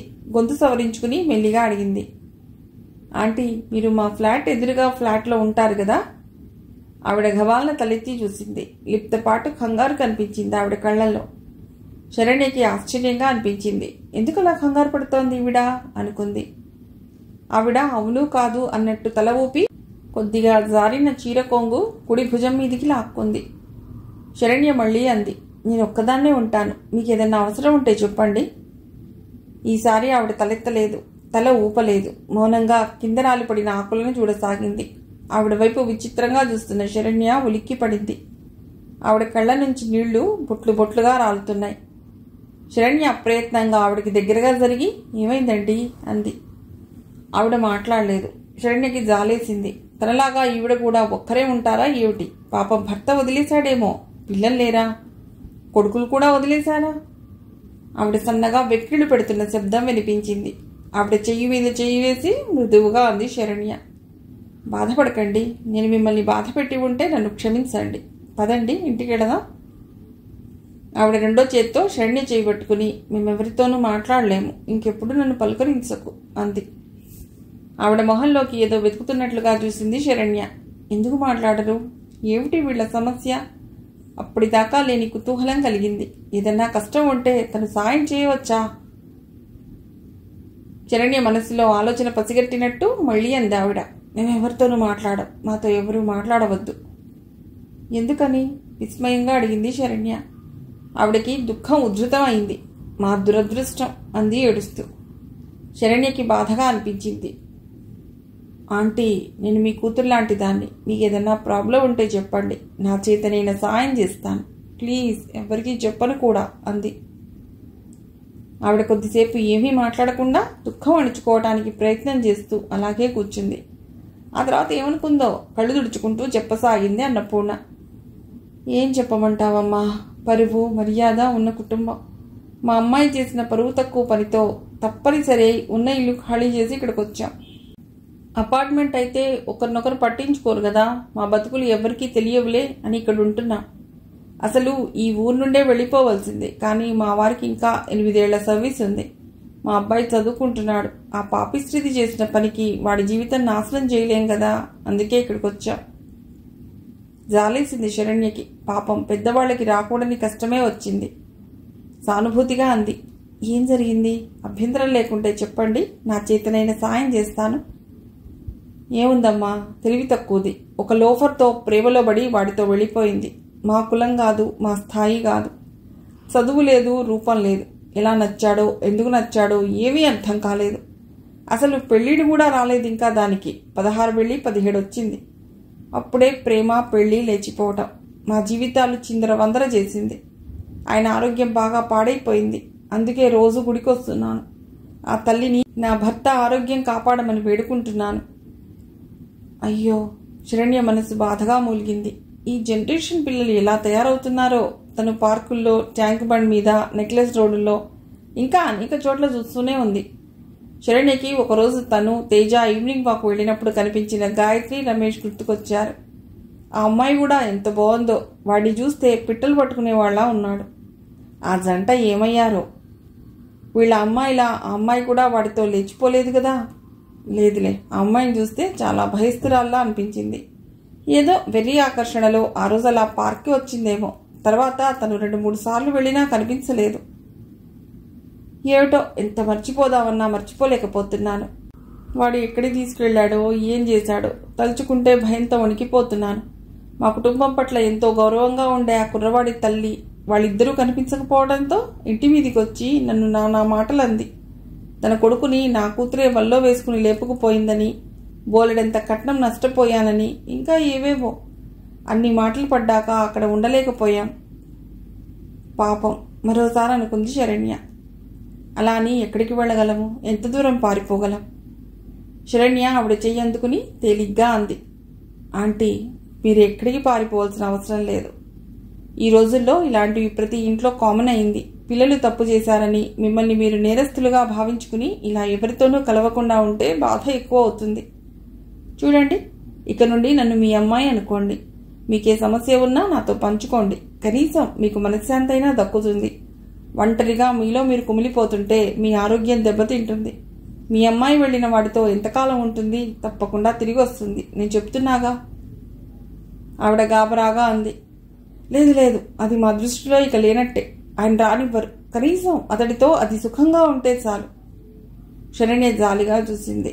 తల్లి మనస్సు. కూతురు మీద కోపం లేదు, కేవలం పరువు పోయిందన్న బాధ. వాళ్ళ మనసుని గాయం చేసిన కూతురు సుఖంగా ఉంటే చాలనుకుంటోంది. నిట్టూర్చింది శరణ్య. ఆ తర్వాత ఇద్దరు అపార్ట్మెంట్ దాకా కలిసి వచ్చారు. మీకేదైనా అవసరం ఉంటే మాత్రం మొహమాట పడకండి అని మరోసారి చెప్పి తన ఫ్లాట్కి వచ్చేసింది శరణ్య. చీర మార్చుకుని డ్రెస్ వేసుకుని కాలేజీకి బయలుదేరింది. ఇంటికి వెళ్ళిన అన్నపూర్ణకి చాలా రోజుల తర్వాత మనస్సు కొంచెం తేలిగ్గా అనిపించింది. ఆ అమ్మాయి అన్నమాట నిజం. బాధ ఒంటరిగా మోస్తుంటే గుండె మెదడుతో పాటు జీవితం కూడా బరువుగా అయిపోతుంది. పంచుకుంటే తేలికవుతుంది. ఇన్నాళ్ళకి పంచుకోవడానికి మనిషి దొరికింది. చిన్న పిల్ల అయితే ఏం, ఇంత పెద్ద మనసు. ఆయనకి తెలియకుండా జాగ్రత్త పడితే చాలు. తెలిసిందంటే ఇహ అంతే. కూతురుతో పాటు నువ్వు కూడా నా పరువు తీస్తావా? ఇరుగమ్మలు పురుగమ్మలతో కబుర్లు చెప్పడం మొదలెడితే ఎంక్వైరీలు మొదలవుతాయి. నీకు తెలియకుండానే ఇంటి గుట్టు రచ్చకి చేరుతుంది. పొరపాటున కూడా ఎవరితోనూ మాట్లాడవద్దు అని ఈ ఫ్లాట్కి వచ్చిన రోజే వార్నింగ్ ఇచ్చాడు కోటేశ్వరరావు. అలా అని శరణ్యతో మాట్లాడకుండా ఉండలేకపోయింది అన్నపూర్ణ. ఏమాత్రం అవకాశం లభించినా కోటేశ్వరరావు లేని సమయంలో శరణ్య ఇంట్లో ఉంటే మాత్రం కనీసం 10 నిమిషాలైనా ఆ అమ్మాయితో తన మనసులో బాధ చెప్పుకుని ఓదార్పు పొందడం అలవాటైంది అన్నపూర్ణకి. శరణ్య సంస్కారం, మంచితనం, మాటల్లో ఆత్మీయత ఆవిడని ఎంతో ఆకర్షించాయి. ఒకరోజు శరణ్య ఇంట్లో తేజ కనిపించగానే ఆవిడ భయపడిపోయింది. అతడిని పరిచయం చేసింది శరణ్య. ఎంతో వినయంగా, మర్యాదగా మాట్లాడిన అతడి మాట తీరు, అతడి రూపం, చదువు, హోదా తెలిసాక శరణ్య నిర్ణయాన్ని అభినందించింది. నీలాగే నా కూతురు కూడా కాస్త చదువుకుని ప్రేమించి ఉంటే ఇలాంటి మంచి కుర్రవాడిని ప్రేమించేది. మేము కాదనే వాళ్ళం కాదు, కానీ వాడు ఆ విధవ ఎందుకు పనికిరాని వాడమ్మా అంటూ వాపోయింది ఒకరోజు. బాధపడకండి, తను బాగానే ఉంటుంది అంది శరణ్య. అయితే అన్నపూర్ణకి నిరాశని, బాధని, శరణ్యకి ఆనందాన్ని కలిగించే సంఘటన జరిగింది. శరణ్య గ్రూప్స్లో సెలెక్ట్ అయి విజయవాడలో రెవెన్యూ డిపార్ట్మెంట్లో పోస్టింగ్ వచ్చింది. ఆ విషయం ఎంతో ఆనందంగా అన్నపూర్ణకి చెప్పగానే అనుకోకుండా లభించిన ఒక ఆత్మీయురాలు దూరం అవుతుందన్న బాధ ఆవిడ కళ్ళల్లో కనిపించింది. అది చూడగానే శరణ్య మనస్సు చివుక్కుమంది. ఇలా పోస్టింగ్ వస్తుందని తెలిసి అనవసరంగా ఈవిడికి దగ్గరయ్యాను, అయ్యో అనుకుంది శరణ్య. అన్నపూర్ణ కొద్ది నిమిషాల్లోనే సర్దుకుని, చాలా సంతోషం తల్లి, త్వరలో పెళ్లి చేసుకుని పిల్ల పాపలతో సుఖంగా ఉండు అంది మనసారా దీవిస్తూ. థ్యాంక్స్ ఆంటీ, అప్పుడప్పుడు ఫోన్ చేస్తూ ఉంటాను అంది. వద్దమ్మా వద్దు, ఆయన తెలిస్తే కొంపలు అంటుకుంటాయి అంది అన్నపూర్ణ కంగారుగా. బాధగా అనిపించినా చేసేది లేక ఊరుకుంది శరణ్య. తేజ చాలా సంతోషించాడు. త్వరలో నువ్వు కలెక్టర్ అవ్వాలి శరణ్య అన్నాడు అభినందిస్తూ. అప్పుడు నువ్వు నా దగ్గర పిఏగా చేస్తావా చిలిపిగా అంది శరణ్య. మహాభాగ్యంలా భావిస్తాను, సరేనా? శరణ్య నవ్వింది. ఇప్పుడు మా నాన్నని మన పెళ్లికి ఒప్పించడం వెరీ ఈజీ అన్నాడు. ఉండు బాబు, ముందు నన్ను సెటిల్ అవ్వని. ఎక్కడ పోస్టింగ్ ఇస్తారో ఏమిటో, వెళ్ళి జాయినింగ్ రిపోర్ట్ ఇచ్చిందాకా టెన్షన్. ఎందుకు టెన్షన్? మంచి పోస్ట్ ఇస్తారులే. అయినా ఏది ఇచ్చినా నువ్వు చేయగలవు, నాకు తెలుసు. అతడి నమ్మకానికి ముచ్చట వేసింది శరణ్యకి. విజయవాడ వెళ్లే ముందు ఒకసారి వైజాగ్ వెళ్ళి అమ్మా నాన్నల ఆశీర్వాదం తీసుకుని వెళ్ళి జాయిన్ అవుతా అంది. ఇట్ ఈస్ మస్ట్ అన్నాడు తేజ. ఆ రోజు నోవోటెల్లో డిన్నర్ ఇచ్చాడు తేజ. మిగిలిన కథ తర్వాతి భాగంలో.